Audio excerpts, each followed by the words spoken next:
TV के सारे ही दर्शकों मेरी वालों प्रेम भरी नमस्कार। जय गुरुदेव, जय भीम, जय भारत।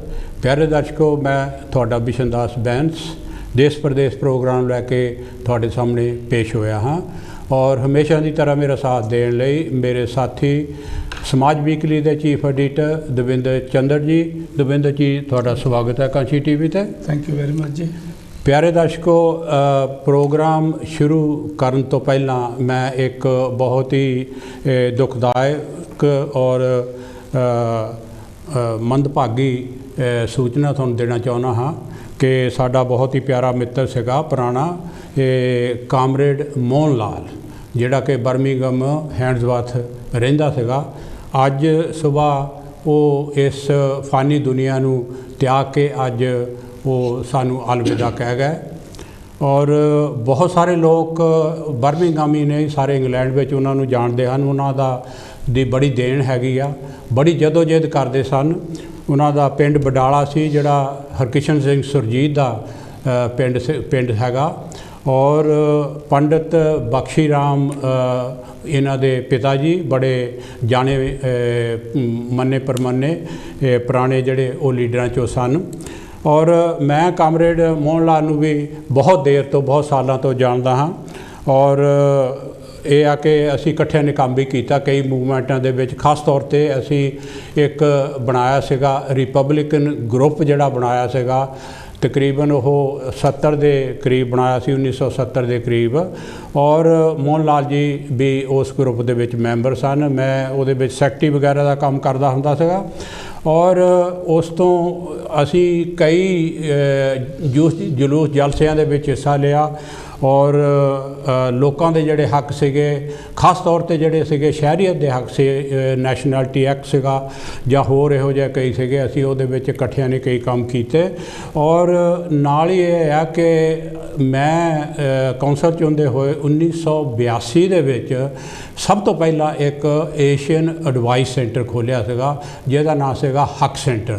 और मोहन लाल जी उहदे पहले मैनेजर सन और उन्होंने 10-15 साल उत्थे काम किया और उस तो बाद उन्होंने कौंसल की एक जॉब सीगी एकता सेंटर, जिथे कि बिरध डे सेंटर सीगा, उत्थे उन्होंने काफ़ी काम किया और उस तो बाद जिसले वो रिटायर भी उत्थों ही होए सीगे और सानू बड़ा दुख हैगा। असी उन्होंने अज श्रद्धांजलि भेंट करते हाँ और उन्होंने परिवार दे नाल साडा बहुत असी अफसोस करते हैं और उम्मीद रखते हाँ कि जिथे भी उन्हां दी रूह गई है, जिस तरह कहते उन्होंने शांति बख्शे और परिवार नूं ये पाना मनण दा जिहड़ा हैगा बल बख्शे।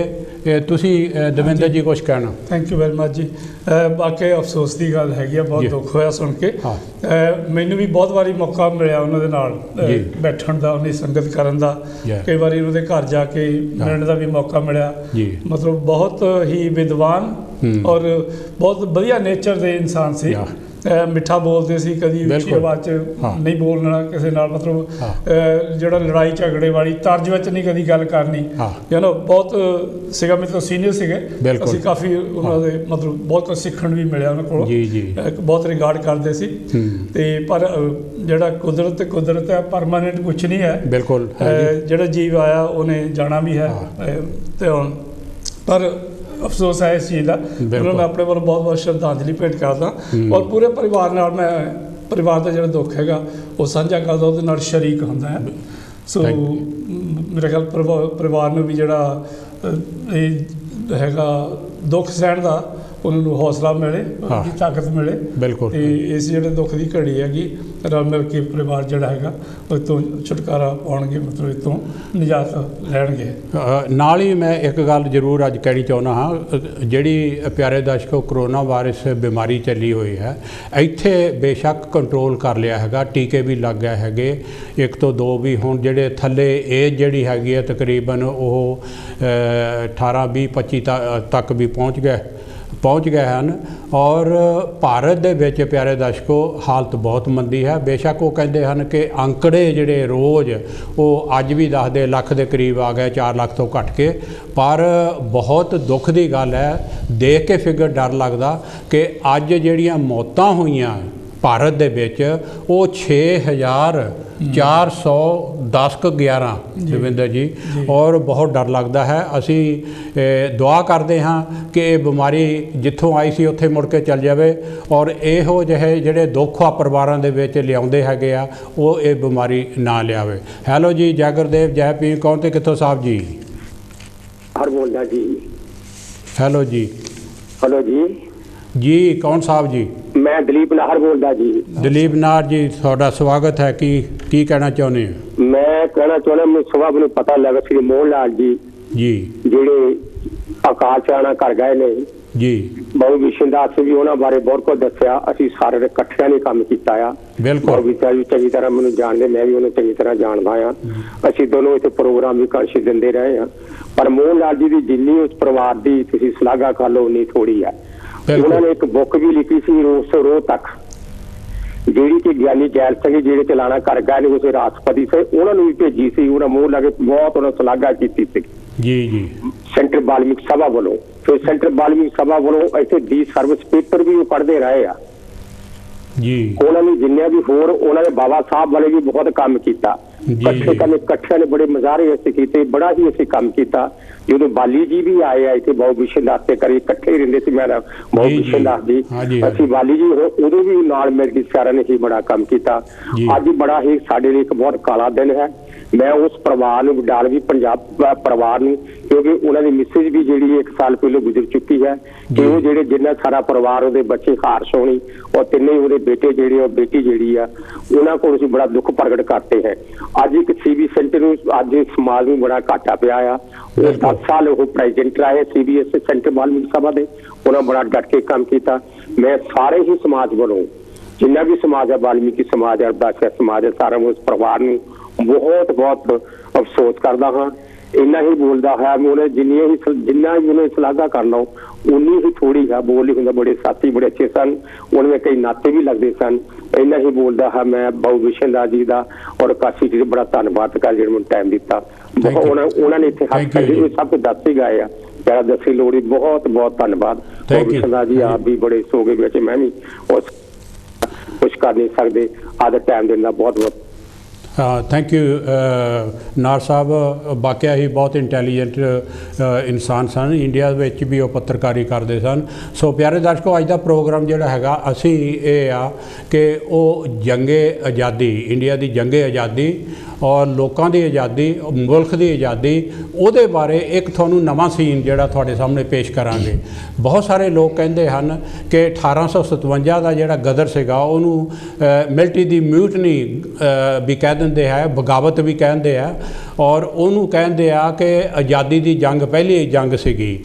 ਔਰ ਕਈ ਦਫਾ ਫਿਰ ਕਹਿੰਦੇ ਆ ਕਿ ਉਹ ਜੰਗ ਹਾਰਨ ਦੇ ਨਾਲ, ਕਈ ਉਹਦੇ ਕਾਰਨ, ਉਸ ਡਿਟੇਲ 'ਚ ਨਹੀਂ ਜਾਵਾਂਗੇ, ਉਹ ਜੰਗ ਹਾਰਨ ਦੇ ਨਾਲ ਸਾਡੀ ਭਾਰਤ ਦੀ ਜਿਹੜੀ ਆਜ਼ਾਦੀ ਸੀਗੀ ਉਹ 90 ਸਾਲ ਪਿੱਛੇ ਪੈ ਗਈ।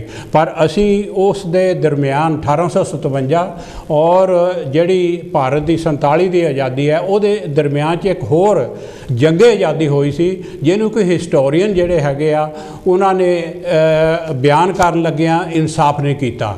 ਉਹ ਆਜ਼ਾਦੀ ਜਿਹੜੀ ਸੀਗੀ ਉਹ ਭਾਰਤ ਦੇ ਆਦਿ ਵਾਸੀਆਂ ਦੀ ਆਜ਼ਾਦੀ ਸੀ, ਔਰ ਉਹਨਾਂ ਦਾ ਜਿਹੜਾ ਲੀਡਰ ਸੀਗਾ ਉਹ ਬਿਰਸਾ ਮੁੰਡਾ ਜਿਹੜਾ ਹੈਗਾ, ਉਹਦੇ ਅਸੀਂ ਜੀਵਨ ਬਾਰੇ ਔਰ ਉਹਦੀ ਕੁਰਬਾਨੀ ਬਾਰੇ ਔਰ ਜਿਹੜੇ ਉਹ ਲੋਕ ਸਨ ਉਸ ਟਾਈਮ ਦੇ ਉੱਤੇ, ਉਹਨਾਂ ਦੇ ਨਾਲ ਜਿਨ੍ਹਾਂ ਨੇ ਜਦੋਜਹਿਦ ਕੀਤੀ, ਉਹਨਾਂ ਦਾ ਅਸੀਂ ਬਿਆਨ ਕਰਾਂਗੇ। ਦਵਿੰਦਰ ਜੀ, ਤੁਸੀਂ ਕੀ ਕਹਿਣਾ ਚਾਹੁੰਦੇ? Thank you very much. ਬੜਾ ਤੁਸੀਂ ਸਬਜੈਕਟ ਬਹੁਤ ਵਧੀਆ ਲਿਆਂਦਾ ਹੈਗਾ, ਕਿਉਂਕਿ ਜਿਹੜੇ ਆਮ ਬਹੁਜਨ ਸਮਾਜ ਦੇ ਜਿਹੜੇ ਬਹਾਦਰ ਹੋਏਗਾ, ਨਾਇਕ ਹੋਏ ਹੈਗੇ ਆ, ਜਿਨ੍ਹਾਂ ਨੇ ਜੰਗੇ ਆਜ਼ਾਦੀ ਵਿੱਚ ਆਪਣੀਆਂ ਕੁਰਬਾਨੀਆਂ ਦਿੱਤੀਆਂ, ਅੰਗਰੇਜ਼ਾਂ ਨਾਲ ਲੜਾਈਆਂ ਲੜੀਆਂ, ਉਹਨਾਂ ਨੂੰ ਅਕਸਰ ਜਿਹੜਾ ਇਤਿਹਾਸਕਾਰਾਂ ਨੇ ਇਗਨੋਰ ਕੀਤਾ। ਬਿਲਕੁਲ, ਕਿ ਆਈ ਥਿੰਕ ਉਹਨਾਂ ਦਾ ਇਨਸਾਫ ਨਹੀਂ ਕੀਤਾ। ਕਿ ਤੁਸੀਂ ਮੈਂਸ਼ਨ ਕੀਤਾ ਜਿੱਦਾਂ 1857 ਨੂੰ ਪਹਿਲੀ ਮਿਊਟਨੀ ਜਾਂ ਪਹਿਲਾ ਕਦਮ ਮੰਨਿਆ ਜਾਂਦਾ ਹੈਗਾ, ਪਰ ਉਸ ਤੋਂ ਵੀ ਪਹਿਲਾਂ ਜੇ ਆਪਾਂ ਦੇਖੀਏ, ਇੱਕ ਤਿਲਕਾ ਮਾਂਝੀ ਜੀ ਹੋਏ ਆ। ਹਾਂਜੀ, ਤੇ ਉਹ ਵੀ ਜਿਹੜੇ ਆਦੀਵਾਸੀ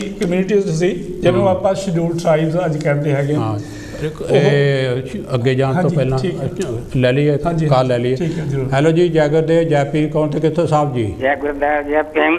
ਮੈਂ SR ਗਰੇਵਾਲ, ਦਵਿੰਦਰ ਸਾਹਿਬ ਜੀ, ਮੈਂ SR ਗਰੇਵਾਲ ਬੋਲਦਾ। ਹਾਂਜੀ ਗਰੇਵਾਲ ਸਾਹਿਬ, ਗਰੇਵਾਲ ਸਾਹਿਬ ਤੁਹਾਡਾ ਸਵਾਗਤ ਹੈ।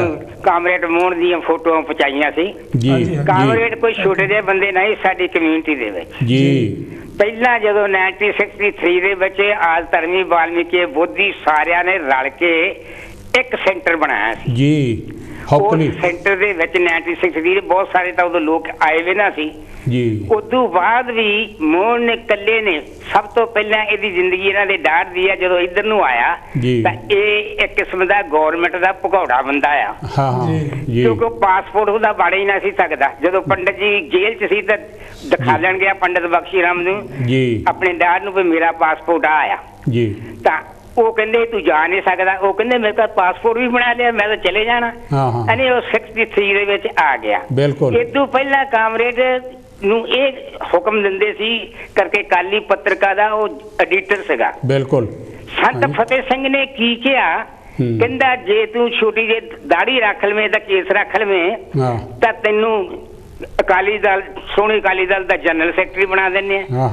ਉਹ ਕਹਿੰਦਾ ਬਾਬਾ ਜੀ ਮੇਤੇ ਰਹਿਮ ਕਰੋ, ਸੰਤ ਫਤਿਹ ਸਿੰਘ ਨੂੰ ਕਹਿੰਦਾ ਬਿਲਕੁਲ ਮੇਤੇ ਰਹਿਮ ਕਰੋ, ਮੈਂ ਏਦਾਂ ਨਹੀਂ ਕਰ ਸਕਦਾ, ਉਦਾਂ ਮੇਰੇ ਤੋਂ ਜੋ ਮਰਜ਼ੀ ਕਰਾ ਲਓ ਤੁਸੀਂ, ਪਲੀਜ਼ ਸ਼ਾਰਟ ਕਰਿਓ ਜਰਾ। ਹਾਂਜੀ ਅਰੇ ਉਹ ਫਿਰ ਉਹ ਇੱਥੇ ਆ ਗਿਆ। ਹਾਂਜੀ। ਤੇ ਸੰਤ ਫਤਿਹ ਸਿੰਘ ਵੀ ਉਹਦੇ ਨਾਲ ਇੰਨਾ ਪਿਆਰ ਕਰਦਾ ਸੀ, ਜਿਹੜਾ ਬੰਦਾ ਕਹਿੰਦਾ ਵੀ ਸ਼੍ਰੋਮਣੀ ਅਕਾਲੀ ਦਲ ਦਾ ਜਨਰਲ ਸੈਕਟਰੀ ਬਣ ਜਾ, ਕਿੰਨੀ ਕੁ ਵੱਡੀ ਪਾਵਰ ਸੀ ਮੋਹਨ ਦੇ ਵਿੱਚ। ਹਾਂਜੀ। ਫਿਰ ਉਹਨਾਂ ਦਿਨਾਂ ਦੇ ਵਿੱਚ ਜਦੋਂ ਗੁਰੂ ਨਾਨਕ ਦੇਵ ਜੀ ਦਾ 300 ਸਾਲਾ ਹੋਇਆ ਉੱਥੇ ਹਿੰਦੂਆਂ ਦਾ ਜਿਹੜਾ ਵਿਸ਼ਵ ਸੀ ਉਹਨਾਂ ਨੇ ਸਾਰਿਆਂ ਧਰਮਾਂ ਨੂੰ ਵੈਲਕਮ ਕੀਤਾ ਸੀ ਜੀ ਆਪਣੇ ਅੰਮ੍ਰਿਤਸਰ ਦੇ ਵਿੱਚ। ਪਰ ਅਸੀਂ ਇੱਥੋਂ ਕਿਹਾ, ਅਸੀਂ ਇੱਕੋ ਹੀ ਗਰੁੱਪ ਦੇ ਬੰਦੇ ਸੀ, ਅਸੀਂ ਇੱਥੋਂ ਕਿਹਾ ਉਹਨੂੰ ਵੀ ਸਾਰਿਆਂ ਧਰਮਾਂ ਦੀ ਤਾਂ ਮਾਨਤਾ ਕਰ ਲਓ ਤੁਸੀਂ, ਸਾਨੂੰ ਕੋਈ ਇਤਰਾਜ਼ ਨਹੀਂ। ਪਰ ਜਿਹੜਾ ਵਿਸ਼ਵ ਹਿੰਦੂਆਂ ਦਾ ਉਹ ਇਹ ਕਹਿ ਰਿਹਾ ਕਿ ਸਾਡੇ ਧਰਮ ਸ਼ਾਸਤਰ ਦੱਸਦੇ ਆ ਕਿ ਛੂਆ ਛਾਤ ਰਹਿਣੀ ਚਾਹੀਦੀ ਹੈ। ਬਿਲਕੁਲ। ਹਾਂਜੀ। ਪਰ ਫਿਰ ਅਸੀਂ ਇੱਥੇ ਡੈਮੋਨਸਟ੍ਰੇਸ਼ਨ ਕੀਤਾ। ਮੋਹਨ ਉਸ ਡੈਮੋਨਸਟ੍ਰੇਸ਼ਨ ਦਾ ਪਹਿਲਾ ਸੀ ਜਿਹਦੇ ਕੋਲ ਪੇਪਰ ਸੀ। ਉਹਨਾਂ ਦਿਨਾਂ 'ਚ ਇੰਨੀ ਗਰਮੀ ਸੀ ਪੁੱਛੋ ਨਾ। ਤਾਂ ਅਸੀਂ ਜਲੂਸ ਕੱਢਣ ਚਲੇ ਗਏ। ਹਾਈ ਕਮਿਸ਼ਨਰ ਬਾਹਰ ਨਾ ਨਿਕਲੇ। ਹੈਡ ਪਾਰਕ ਚੋਂ ਇੱਕ ਬੰਦਾ ਆਇਆ, ਉਹ ਕਹਿੰਦਾ ਉੱਥੇ ਕੋਈ ਛੂਤ ਛਾਤ ਹੈ ਹੀ ਨਹੀਂ ਜੀ, ਤੁਸੀਂ ਐਵੇਂ ਇੱਥੇ ਪੜਦੇ ਸਾਡਾ ਨਾਮ ਬਦਨਾਮ ਕਰਦੇ ਇੰਡੀਆ ਦਾ। ਮੈਂ ਕਿਹਾ ਤੂੰ ਲਾਇਬ੍ਰੇਰੀ 'ਚ ਜਾ ਕੇ ਦੇਖ ਲੈ, ਅੱਜ ਵੀ ਮੈਂ ਤੈਨੂੰ ਦਿਖਾ ਦੇਣਾ ਭਰੀਆਂ ਪਈਆਂ ਬੁੱਕਾਂ ਇੰਡੀਆ ਦੇ ਵਿੱਚ ਜਿੰਨੀ ਛੂਤ ਛਾਤ ਹੈ। ਇੱਕ ਬੰਦਾ ਮੈਂ ਉਹਦਾ ਨਾਂ ਨਹੀਂ ਜਾਣਦਾ, ਉਹ ਬੋਲਿਆ, ਉਹ ਕਹਿੰਦਾ ਉਹ ਪੰਡਤਾ ਚਲੇ ਜਾ ਇੱਥੋਂ, ਨਹੀਂ ਤਾਂ ਅਸੀਂ ਬੰਦੇ ਖਾਣ ਵਾਲੇ ਬੰਦੇ ਆ। ਹੈ ਉਹਨੂੰ ਭਗਾਇਆ ਉੱਥੋਂ। ਜਦੋਂ ਜਲੂਸ ਕੱਢਣ ਗਿਆ ਉਹ ਹਾਈ ਕਮਿਸ਼ਨਰ ਕਹਿੰਦਾ ਨਹੀਂ ਜੀ ਬਾਹਰ ਨਹੀਂ ਨਿਕਲ ਸਕਦੇ ਅਸੀਂ। ਆਜ ਧਰਮੀਆਂ ਦਾ ਬਜ਼ੁਰਗ ਸੀ ਉਹ, ਮੈਨੂੰ ਉਹ ਕਹਿੰਦਾ ਜਾਓ ਮੁੰਡਿਓ, ਅਸੀਂ ਉਹ ਮੁੰਡੇ ਸੀ ਹੁਣ ਤਾਂ ਬੁੱਢੇ ਹੋਏ ਆ, ਜਾਓ ਮੁੰਡਿਓ ਪੀਪਾ ਲਿਆਓ ਤੇਲ ਦਾ, ਪਾਓ ਮੇਰੇ ਸਿਰ ਤੇ ਤਾਂ ਅੱਗ ਲਾ ਦਿਓ। ਕੁਰਬਾਨੀ ਦੇਣੀ ਸਾਡੇ ਕੌਮ ਨੂੰ ਆਉਂਦੀ ਆ, ਪਰ ਕੁਰਬਾਨੀ ਦਾ ਫਾਇਦਾ ਦੂਸਰੇ ਲੈ ਜਾਂਦੇ ਆ।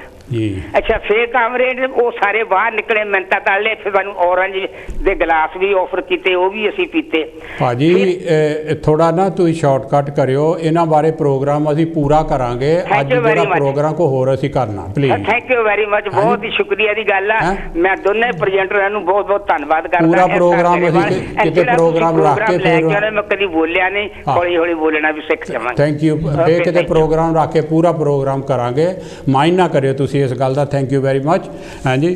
ਸਾਡੇ ਬੜੇ ਪਿਆਰੇ ਮਿੱਤਰ ਸਨ, ਮੈਂ ਦੱਸਿਆ ਤਾਂ ਹੈ ਕਿ ਅਸੀਂ ਤਕਰੀਬਨ 35-40 ਸਾਲ ਇਕੱਠੇ ਹੈ ਜੀ। ਗਰੇਵਾਲ ਸਾਹਿਬ ਸੀਗੇ ਮੇਰੇ, ਪਹਿਲਾਂ ਵੀ ਇਹਨਾਂ ਨਾਲ ਗੱਲ ਹੋਈ ਫੋਨ ਤੇ ਵੀ ਅੱਜ। ਹਾਂਜੀ। ਬਹੁਤ ਸੱਜਣ ਹੈਗੇ, ਨਾਈਸ ਹੈਗਾ। ਪਰ ਚਲੋ ਜਿੱਦਾਂ ਤੁਸੀਂ ਕਿਹਾ ਆਪਾਂ ਕਿਤੇ ਫਿਰ ਮੌਕਾ ਮਿਲਿਆ ਤਾਂ ਗੱਲ ਕਾਮਰੇਡ ਕਰਾਂਗੇ। ਮੈਂ ਗੱਲ ਕਰ ਰਿਹਾ ਸੀਗਾ, ਇੱਕ ਕਾਲ ਫੇਰ ਆਈ। ਹਾਂਜੀ ਠੀਕ ਹੈ। ਪਲੀਜ਼ ਜਿਹਨੂੰ ਵੀ ਕਾਲ ਕਰਨੀ ਆ ਥੋੜ੍ਹਾ ਉਹਨਾਂ ਨੂੰ ਸ਼ਰਧਾਂਜਲੀ ਭੇਟ ਕਰਿਓ। ਅੱਜ ਪ੍ਰੋਗਰਾਮ ਜਿਹੜਾ ਹੈਗਾ ਉਹ ਅਸੀਂ ਕੁਝ ਹੋਰ ਕਰਨਾ, ਫਿਰ ਮੋਹਨ ਲਾਲ ਜੀ ਹੁਣਾਂ ਦਾ ਪ੍ਰੋਗਰਾਮ ਫਿਰ ਰੱਖਾਂਗੇ। ਇਹ ਗਰੇਵਾਲ ਸਾਹਿਬ ਜਿਹੜੇ ਇਸ ਲਈ ਬੋਲ ਕੇ ਗਏ ਆ, ਮੈਂ ਜਾਣਦਾ ਕਈ ਗਰੇਵਾਲ ਸਾਡੇ ਬੁਲਰਹੰਟਨ ਅਜੀਤ ਸਿੰਘ ਸੀਗਾ, ਅਜੀਤ ਗਰੇਵਾਲ ਸੀਗਾ ਉਹ ਵੀ। ਤੇ ਹੈਲੋ ਜੀ, ਜੈ ਗੁਰਦੇਵ, ਜੈ ਭੀਮ, ਕੌਣ ਤੇ ਕਿੱਥੋਂ ਸਾਹਿਬ ਜੀ? ਹੈਲੋ ਜੀ, ਜੈ ਭੀਮ, ਜੈ ਗੁਰਦੇਵ ਜੀ। ਮੈਂ ਚੰਦ ਜੱਸਲ ਬੋਲਦਾ ਗਲਾਸਗੋ ਤੋਂ। ਹਾਂ, ਮੇਰ ਚੰਦ ਜੱਸਲ ਜੀ, ਤੁਹਾਡਾ ਸਵਾਗਤ ਹੈ ਜੀ। ਮੈਂ ਅੱਛਾ ਤੁਸੀਂ ਦੱਸ ਹੀ ਦਿੱਤਾ, ਬਹੁਤ ਅਫਸੋਸ ਆ।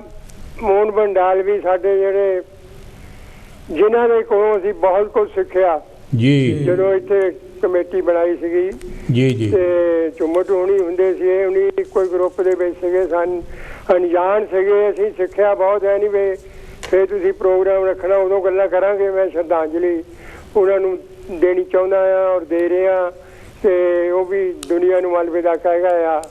ਬਹੁਤ ਅਫਸੋਸ ਹੈਗਾ ਆ। ਸੋ ਹੋਰ ਗੱਲਾਂ ਬਾਅਦ ਚ ਕਰਾਂਗੇ ਫਿਰ। ਥੈਂਕ ਯੂ ਪ੍ਰੋਗਰਾਮ ਰੱਖਿਆ। Thank you very nice of you. ਹਾਂਜੀ ਥੋੜ੍ਹਾ ਜਿਹਾ ਟਾਈਮ ਵੀ ਬਚ ਜਾਂਦਾ।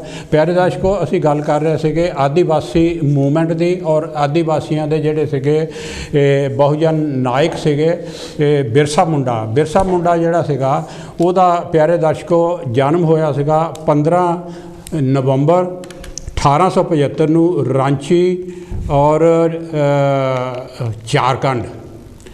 ਔਰ ਉਹਨਾਂ ਦੇ ਫਾਦਰ ਜਿਹੜੇ ਸੀਗੇ ਉਹਨਾਂ ਦਾ ਨਾਂ ਸੁਜਾਨਾ ਮੁੰਡਾ ਔਰ ਮਾਤਾ ਦਾ ਨਾਂ ਕਰਮੀ ਹੱਤੂ। ਔਰ ਅਨਫੋਰਚੂਨੇਟਲੀ ਅਸੀਂ ਉਹ ਦੱਸਾਂਗੇ ਕਿ ਉਹਨਾਂ ਦਾ ਦੇਹਾਂਤ ਜਿਹੜਾ ਹੋਇਆ ਉਹ ਹੋਇਆ 9 ਜੂਨ ਜਿਹੜਾ ਕਿ ਕੱਲ੍ਹ ਸੀਗਾ ਔਰ 9 ਜੂਨ 1900 ਨੂੰ। ਔਰ ਉਹਦੇ ਬਾਰੇ ਅਸੀਂ ਗੱਲ ਤੁਹਾਨੂੰ ਦੱਸਾਂਗੇ ਕਿ ਉਹ ਕਿਸ ਤਰ੍ਹਾਂ ਹੋਇਆ। ਸਕਰੀਨ ਦੇ ਉੱਤੇ ਤੁਹਾਡੇ ਸਾਹਮਣੇ ਫੋਟੋਆਂ ਆ ਰਹੀਆਂ ਪਿਆਰੇ ਦਰਸ਼ਕੋ। ਇਹ ਦੇਖੋ ਕਿ ਉਹ ਮੂਵਮੈਂਟ ਜਿਹੜੀ ਸੀਗੀ ਉਹਦਾ ਉਹ ਇਹ ਫੋਟੋਆਂ ਇਹ ਚਿਹਰੇ ਜਿਹੜੇ ਹੈਗੇ ਆ ਉਹ ਮੂੰਹੋਂ ਬੋਲਦੇ ਆ ਕਿ ਉਹ ਜਦੋਜਹਿਦ ਕਰਨ ਵਾਲੇ ਕੌਣ ਸੀਗੇ, ਉਹਨਾਂ ਨੇ ਕਿਸ ਤਰ੍ਹਾਂ ਕੀਤੀ ਆ। ਇੱਕ ਮੂੰਹੋਂ ਬੋਲਦੀ ਤਸਵੀਰ ਹੈਗੀ ਆ ਆਜ਼ਾਦੀ ਦੀ, ਜੰਗੇ ਆਜ਼ਾਦੀ ਦੀ। ਔਰ ਇਹ ਆ ਕਿ ਜਿਹੜਾ ਬਿਰਸਾ ਮੁੰਡਾ ਸੀਗਾ ਉਹਨਾਂ ਨੇ ਇਹ ਆ ਕਿ ਪ੍ਰਾਇਮਰੀ ਜਿਹੜੀ ਉਹਨਾਂ ਦੀ ਸੀਗਾ ਬਚਪਨ ਸੀਗਾ ਉਹ ਬੜਾ ਗਰੀਬੀ ਦੇ ਵਿੱਚ ਗੁਜ਼ਰਿਆ ਪਿਆਰੇ ਦਰਸ਼ਕੋ, ਕਿਉਂਕਿ ਜੰਗਲੀ ਲੋਕ ਸਨ, ਕਬੀਲਿਆਂ ਦੇ ਵਿੱਚ ਰਹਿੰਦੇ ਸਨ। ਉਹਨਾਂ ਦੇ ਲਈ ਬੜੀਆਂ ਵੱਡੀਆਂ ਬਿਲਡਿੰਗਾਂ ਨਹੀਂ ਸਨ, ਜਿੱਥੇ ਰੋਜੀ ਮਿਲੇ ਉੱਥੇ ਉਹ ਠਹਿਰ ਜਾਂਦੇ ਸਨ। ਇਸੇ ਤਰ੍ਹਾਂ ਬਿਰਸਾ ਮੁੰਡਾ ਜਿਹੜਾ ਹੈਗਾ ਉਹਨਾਂ ਦਾ ਫਾਦਰ, ਉਹਨਾਂ ਦੀ ਫੈਮਿਲੀ ਉਹ ਅੱਗੇ ਤੋਂ ਅੱਗੇ ਤੁਰਦੇ ਗਏ ਵੀ ਸਾਨੂੰ ਇੱਥੇ ਕੰਮ ਮਿਲ ਜਾਏ, ਇੱਥੇ ਕੰਮ ਮਿਲ ਜਾਏ। ਪਰ ਕਈ ਕਬੀਲੇ ਜਿਹੜੇ ਸੀਗੇ ਉਹ ਬੜੇ ਟਿੱਕੇ ਰਹਿੰਦੇ ਸਨ। ਔਰ ਉਹ ਜਿਹੜੀ ਜ਼ਮੀਨ ਸੀਗੀ, ਜਿਹੜਾ ਜੰਗਲ ਸੀਗਾ, ਜਿਹੜੀ ਧਰਤੀ ਸੀਗੀ ਉਹ ਉਹਨਾਂ ਦੀ ਆਪਣੀ ਸੀ। ਉਹ ਸਮਝਦੇ ਸਨ ਕਿ ਸਾਡੀ ਹੈ। ਜੰਗਲ ਔਰ ਜ਼ਮੀਨ ਇਹ ਉਹਨਾਂ ਦਾ ਇੱਕ ਨਾਅਰਾ ਸੀਗਾ ਕਿ ਇਹ ਸਾਡਾ ਹੈਗਾ। ਔਰ ਹੋਇਆ ਕੀ ਹੈ ਕਿ ਕਈ ਦਫਾ ਉਹ ਗਾਹਾਂ ਪਿਛਾਂ ਉਹਨੂੰ ਕਦੀ ਨਾਨਕੇ ਲੈ ਜਾਂਦੇ ਸੀ, ਕਦੀ ਭੂਆ ਲੈ ਜਾਂਦੀ ਸੀ, ਕਦੀ ਮਾਸੀ ਲੈ ਜਾਣਾ ਉਹਨੂੰ। ਅਖੀਰ ਇਹ ਆ ਕਿ ਉਹ ਬੜੇ ਹੁਸ਼ਿਆਰ ਬੱਚੇ ਸਨ ਔਰ ਉਹਨਾਂ ਨੂੰ ਇੱਕ ਮਿਸ਼ਨਰੀ ਸਕੂਲ ਦੇ ਵਿੱਚ ਪਾਇਆ। ਔਰ ਮਿਸ਼ਨਰੀ ਸਕੂਲ ਦੇ ਵਿੱਚ ਉਹਨਾਂ ਨੂੰ ਥੋੜ੍ਹੀ ਜਿਹੀ ਸਮਝ ਆ ਗਈ ਔਰ ਉਹਨਾਂ ਨੇ ਸਮਝ ਇਹ ਆਈ ਕਿ ਮੈਨੂੰ ਕ੍ਰਿਸਚੀਅਨ ਬਣਾਉਣ ਲੱਗੇ ਆ ਔਰ ਮੈਂ ਕ੍ਰਿਸਚੀਅਨ ਬਣਨਾ ਨਹੀਂ ਚਾਹੁੰਦਾ। ਅਖੀਰ ਇਹ ਆ ਕਿ ਉਹਨਾਂ ਨੇ ਪਤਿਆ ਕੇ ਕ੍ਰਿਸਚੀਅਨ ਵੀ ਬਣਾ ਲਿਆ। ਐਸੀ ਗੱਲ ਨਹੀਂ ਹੈਗੀ। ਹੈਲੋ ਜੀ, ਜੈ ਗੁਰਦੇਵ, ਜੈ ਭੀਮ। ਕੌਣ ਤੇ ਕਿੱਥੋਂ ਸਾਹਿਬ ਜੀ? ਹੈਲੋ ਜੀ, ਜੈ ਭੀਮ, ਜੈ ਭਾਰਤ। ਮੈਂ ਫਕੀਰ ਚੰਦ ਚੌਹਾਨ ਬੋਲਦਾ। ਚੌਹਾਨ ਜੀ, ਤੁਹਾਡਾ ਸਵਾਗਤ ਹੈ ਕਾਂਛੀ ਟੀਵੀ ਤੇ ਜੀ। ਹਾਂ, ਜਿਹੜਾ ਤੁਸੀਂ ਖਬਰ ਦਿੱਤੀ ਹੈ ਸਾਥੀ ਮੋਹਨ ਲਾਲ ਹੁਣਾਂ ਬਾਰੇ, ਜੀ ਮੈਂ ਉਹਨਾਂ ਨੂੰ ਬਹੁਤ ਸ਼ਰਧਾਂਜਲੀ ਭੇਂਟ ਕਰਦਾ। Thank you.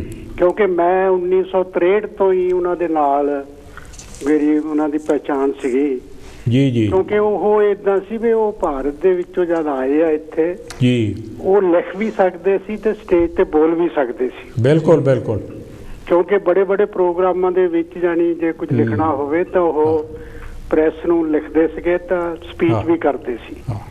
ਕਿਉਂਕਿ ਮੈਂ ਉਹਨਾਂ ਦੇ ਨਾਲ ਹੀ ਸੀਗਾ ਵੀ ਇੱਥੇ ਬਲਕੋਨਾ ਹਾਲ ਦੇ ਵਿੱਚ ਭਗਵਾਨ ਵਾਲਮੀਕ ਜਯੰਤੀ ਮਨਾਈ ਜਾ ਰਹੀ ਸੀ। ਹਾਂਜੀ, ਹੌਕਲੀ ਉਹ ਮੰਚ ਦਾ ਸੰਚਾਲਨ ਕਰਦੇ ਸੀ ਜੀ। ਉੱਥੇ ਇੱਕ ਬੰਦਾ ਜਾਨੀ ਉਹ ਮਤਲਬ ਭਾਰਤ ਤੋਂ ਆਇਆ ਸੀ RSS ਦਾ ਜੀ, ਤਾਂ ਉਹਨੇ ਟਾਈਮ ਲੈ ਲਿਆ। ਟਾਈਮ ਲੈ ਕੇ ਤਾਂ ਉਹ ਗੱਲਾਂ ਉਲਟ ਲਾਪਿਆ ਕਰਨ ਜੀ। ਉਹ ਗੱਲ ਇਹ ਕਵੇ ਵੀ ਭਗਵਾਨ ਵਾਲਮੀਕ ਜੀ ਮਰਾ ਕਹਿੰਦੇ ਸੀ। ਜਦ ਮਰਾ ਕਹਿੰਦੇ ਸੀ ਤਾਂ ਉਹ ਰਾਮ ਬਣ ਜਾਂਦਾ ਸੀ ਜੀ। ਤਾਂ ਉਹਨੇ ਉਦੋਂ ਹੀ ਉਹਨੂੰ ਕਿਹਾ ਵੀ ਸਟਾਪ ਇਟ। ਉਹਨੇ ਕਿਹਾ ਵੀ ਬਲ ਬੋਲਣਾ ਬਸ, ਵੀ ਤੂੰ ਸਾਡੀ ਜਿਹੜਾ ਮੰਚ ਆ ਇਹਨੂੰ ਖਰਾਬ ਕਰ ਰਿਹਾ। ਬਿਲਕੁਲ। ਕਿਉਂਕਿ ਦੇਖੋ ਜਦ ਤੁਸੀਂ ਕਿਸੇ ਨੂੰ ਮੌਕੇ ਤੇ ਜਵਾਬ ਦਿੰਦੇ ਫਿਰ ਪਤਾ ਲੱਗਦਾ ਜੀ।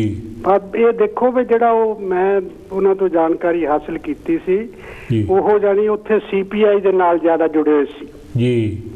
ਜਿਹੜਾ ਕਾਮਰੇਡ ਹਰਕ੍ਰਿਸ਼ਨ ਸਿੰਘ ਸਰਜੀਤ ਆ, ਉਹ ਬਹੁਤ ਲੀਡਰ ਉਹਨਾਂ ਦੇ ਪਿੰਡ ਦਾ ਹੀ ਸੀ ਉਹ। ਬਿਲਕੁਲ। ਪਰ ਉਹ ਫਿਰ ਇੱਥੇ ਦੇਖੋ ਜਿਹੜੀ 1965 ਦੇ ਵਿੱਚ ਰਿਪਬਲਿਕਨ ਗਰੁੱਪ ਬਣਿਆ, ਉਹ ਗਰੋਵਲੈਂਡ ਦੇ ਨਾਲ ਜਿਹੜਾ ਸਕੂਲ ਆ ਉੱਥੇ ਜਾਣੀ ਬਣਿਆ ਸੀ। ਬਿਲਕੁਲ, ਹਾਂਜੀ। ਖੁਸ਼ੀ ਰਾਮ ਝੁੰਮਟ ਹੋਣੀ ਜਾਣੀ ਉਹਦੀ ਪ੍ਰਧਾਨਗੀ ਕੀਤੀ ਸੀ ਮੀਟਿੰਗ ਦੀ। ਤਾਂ ਜਿਹੜੇ ਮਿੰਟਸ ਉਹ ਇਨੀ ਲਿਖੇ ਸੀ, ਇਨੀ ਉਹ ਮਿੰਟਸ ਲਿਖ ਕੇ ਪ੍ਰੈਸ ਨੂੰ ਦਿੱਤੇ। ਔਰ ਰਵੀਦਾਸ ਸ਼ੀਮਾਰ ਹੋਣੀ ਪ੍ਰਧਾਨ ਬਣੇ ਸੀ ਜੀ, ਤੇ ਨਸੀਬ ਚੰਦ ਮਹਿਰਾ ਜਨਰਲ ਸੈਕਟਰੀ, ਤਾਂ ਦਰਸ਼ਨ ਸਰਾਲੀ ਜਿਹੜੇ ਸੈਕਟਰੀ ਬਣੇ ਸੀ ਜੀ। ਕਿਉਂਕਿ ਉਹ ਇਦਾਂ ਸੀ ਵੀ ਉਹ ਕਾਫੀ ਮਤਲਬ ਦੇਖੋ ਹੋਰ ਜੋ ਕੁਝ ਬਾਅਦ ਦੇ ਵਿੱਚ ਹੁੰਦਾ ਰਿਹਾ, ਯਾਨੀ ਉਹਨੇ ਬਹੁਤ ਡੈਮੋਨਸਟ੍ਰੇਸ਼ਨਾਂ 'ਚ ਹਿੱਸਾ ਲਿਆ। ਪਰ ਉੱਥੇ ਜਦ ਕਮਿਊਨਿਸਟ ਮੂਵਮੈਂਟ ਸਪਲਿਟ ਹੋ ਗਈ ਤਾਂ ਉਹ ਸੁਰਜੀਤ CPM ਚਲੇ ਗਿਆ ਜੀ, ਔਰ ਉਹਦਾ ਇੱਥੇ ਵੀ ਅਸਰ ਹੋਇਆ। ਹਾਂਜੀ, ਇੱਥੇ ਵੀ ਤੁਸੀਂ ਦੇਖੋ ਵੀ ਬੜੀ ਦੁੱਖ ਦੀ ਗੱਲ ਹੈ, ਜਿਹੜੀ ਭਾਰਤੀ ਮਜ਼ਦੂਰ ਸਭਾ ਉਹ ਵੰਡ ਹੋ ਗਈ ਜੀ। ਔਰ ਇੱਥੇ ਮੈਂ ਦੱਸਣਾ ਚਾਹੁੰਦਾ ਵੀ ਇੱਥੇ ਫਿਰ ਜਿਹੜਾ ਵਿਸ਼ਨੂੰ ਦਾ ਸ਼ਰਮਾ ਸੀ ਉਹ CPI ਦੇ ਨਾਲ ਰਿਹਾ ਜੀ, ਔਰ ਦੂਸਰੇ ਜਿਹੜੇ CPM ਦੇ ਨਾਲ ਜੀ। ਰੁਕਰੀ ਰੋਡ ਸਕੂਲ ਦੇ ਵਿੱਚ ਇੱਥੇ ਇੱਕ ਫੰਕਸ਼ਨ ਹੋਇਆ ਤਾਂ ਇੱਥੇ ਬਰਮਿੰਗਮ ਵੀ ਅਲੱਗ ਸੰਸਥਾ ਬਣ ਗਈ। ਜਸਮੇਰ ਸਿੰਘ ਰਾਏ ਜਿਹੜਾ ਜੀ ਉਹ ਪ੍ਰਧਾਨ ਬਣਿਆ ਤੇ ਉਹਨਾਂ ਦੇ ਨਾਲ ਜਨਰਲ ਸੈਕਟਰੀ ਬਣਿਆ ਜੀ ਜੀ। ਤਾਂ ਗੁਰਮੀਤ ਚੰਦ ਸੁਮਨ ਹੁਣੀ ਖਜ਼ਾਨਚੀ ਬਣੇ ਜੀ, ਕਿਉਂਕਿ ਜਿਹੜਾ ਜੋ ਕੁਝ ਉੱਥੇ ਹੁੰਦਾ ਰਿਹਾ ਇੱਥੇ ਵੀ ਉਹਦਾ ਪ੍ਰਭਾਵ ਪੈਂਦਾ ਰਿਹਾ। ਪਰ ਮੈਂ ਉਹਨਾਂ ਦੇ ਨਾਲ ਹੁਣ ਵੀ ਗੱਲਬਾਤ ਕਰਦਾ ਰਿਹਾ, ਕੁਝ ਹਫ਼ਤੇ ਹੋਏ ਮੈਂ ਫੋਨ ਕੀਤਾ ਸੀ ਜੀ, ਤਾਂ ਉਹਨਾਂ ਦੀ ਬਹੂ ਨੇ ਕਿਹਾ ਵੀ ਉਹਨਾਂ ਦੀ ਹੁਣ ਯਾਦਦਾਸ਼ਤ ਹੈ ਨਹੀਂ, ਵੀ ਉਹ ਜੇ ਕੋਈ ਆ ਜਾਵੇ ਤਾਂ ਪਛਾਣ ਲੈਂਦੇ ਆ ਜੀ। ਤਾਂ ਉਹ ਕਾਫੀ ਮਤਲਬ ਉਹਨਾਂ ਦੀ ਜਿਹੜੀ ਯਾਦਦਾਸ਼ਤ ਕਮ ਹੋ ਗਈ ਸੀ। ਮੈਂ ਉਹਨਾਂ ਨੂੰ ਬਹੁਤ ਜੋ ਮਤਲਬ ਉਹਨੀ ਸਮਾਜ ਲਈ ਕੀਤਾ, ਮੈਂ ਉਹਨਾਂ ਨੂੰ ਬਹੁਤ ਸ਼ਰਧਾਂਜਲੀ ਭੇਂਟ ਕਰਦਾ। ਥੈਂਕ ਯੂ ਜੀ, ਥੈਂਕ ਯੂ। ਹਾਂਜੀ ਪਿਆਰੇ ਦਰਸ਼ਕੋ, ਮੈਂ ਦੱਸ ਰਿਹਾ ਸੀਗਾ ਕਿ ਬਿਰਸਾ ਮੁੰਡਾ ਜੰਗ ਉਮਰ 'ਚ ਪ੍ਰਾਇਮਰੀ ਉਮਰ ਦੇ ਵਿੱਚ ਬਹੁਤ ਹੁਸ਼ਿਆਰ ਸੀਗਾ। ਔਰ ਉਹ ਇਹ ਹੈ ਕਿ ਕਿਉਂਕਿ ਟਾਈਮ ਵੀ ਥੋੜ੍ਹਾ ਅਸੀਂ ਕੰਪਲੀਟ ਕਰਨਾ ਚਾਹੁੰਦੇ ਹੈਗੇ, ਤੁਹਾਨੂੰ ਜ਼ਿਆਦਾ ਤੋਂ ਜ਼ਿਆਦਾ ਇਨਫੋਰਮੇਸ਼ਨ ਦੇਣੀ ਚਾਹੁੰਦੇ ਹਾਂ ਪਿਆਰੇ ਦਰਸ਼ਕੋ।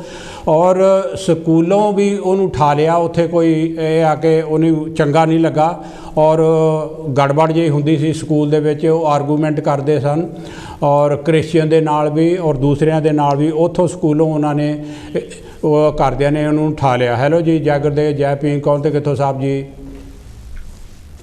मेरा बिजनदास जी, जय भीम, जय भारत, जय गुरुदेव जी।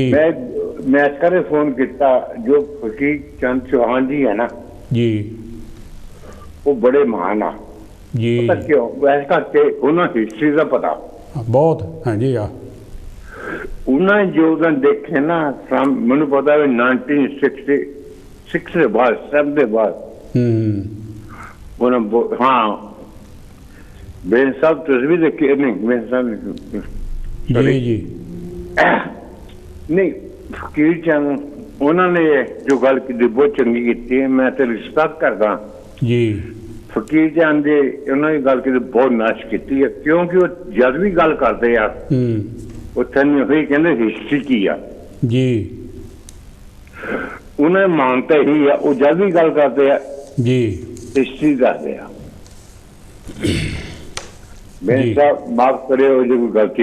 Thank you, thank you.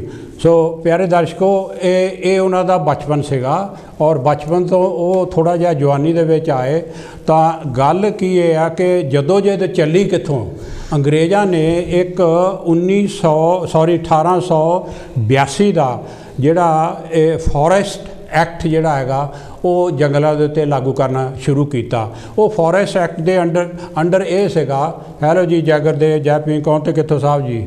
Hello जी जी।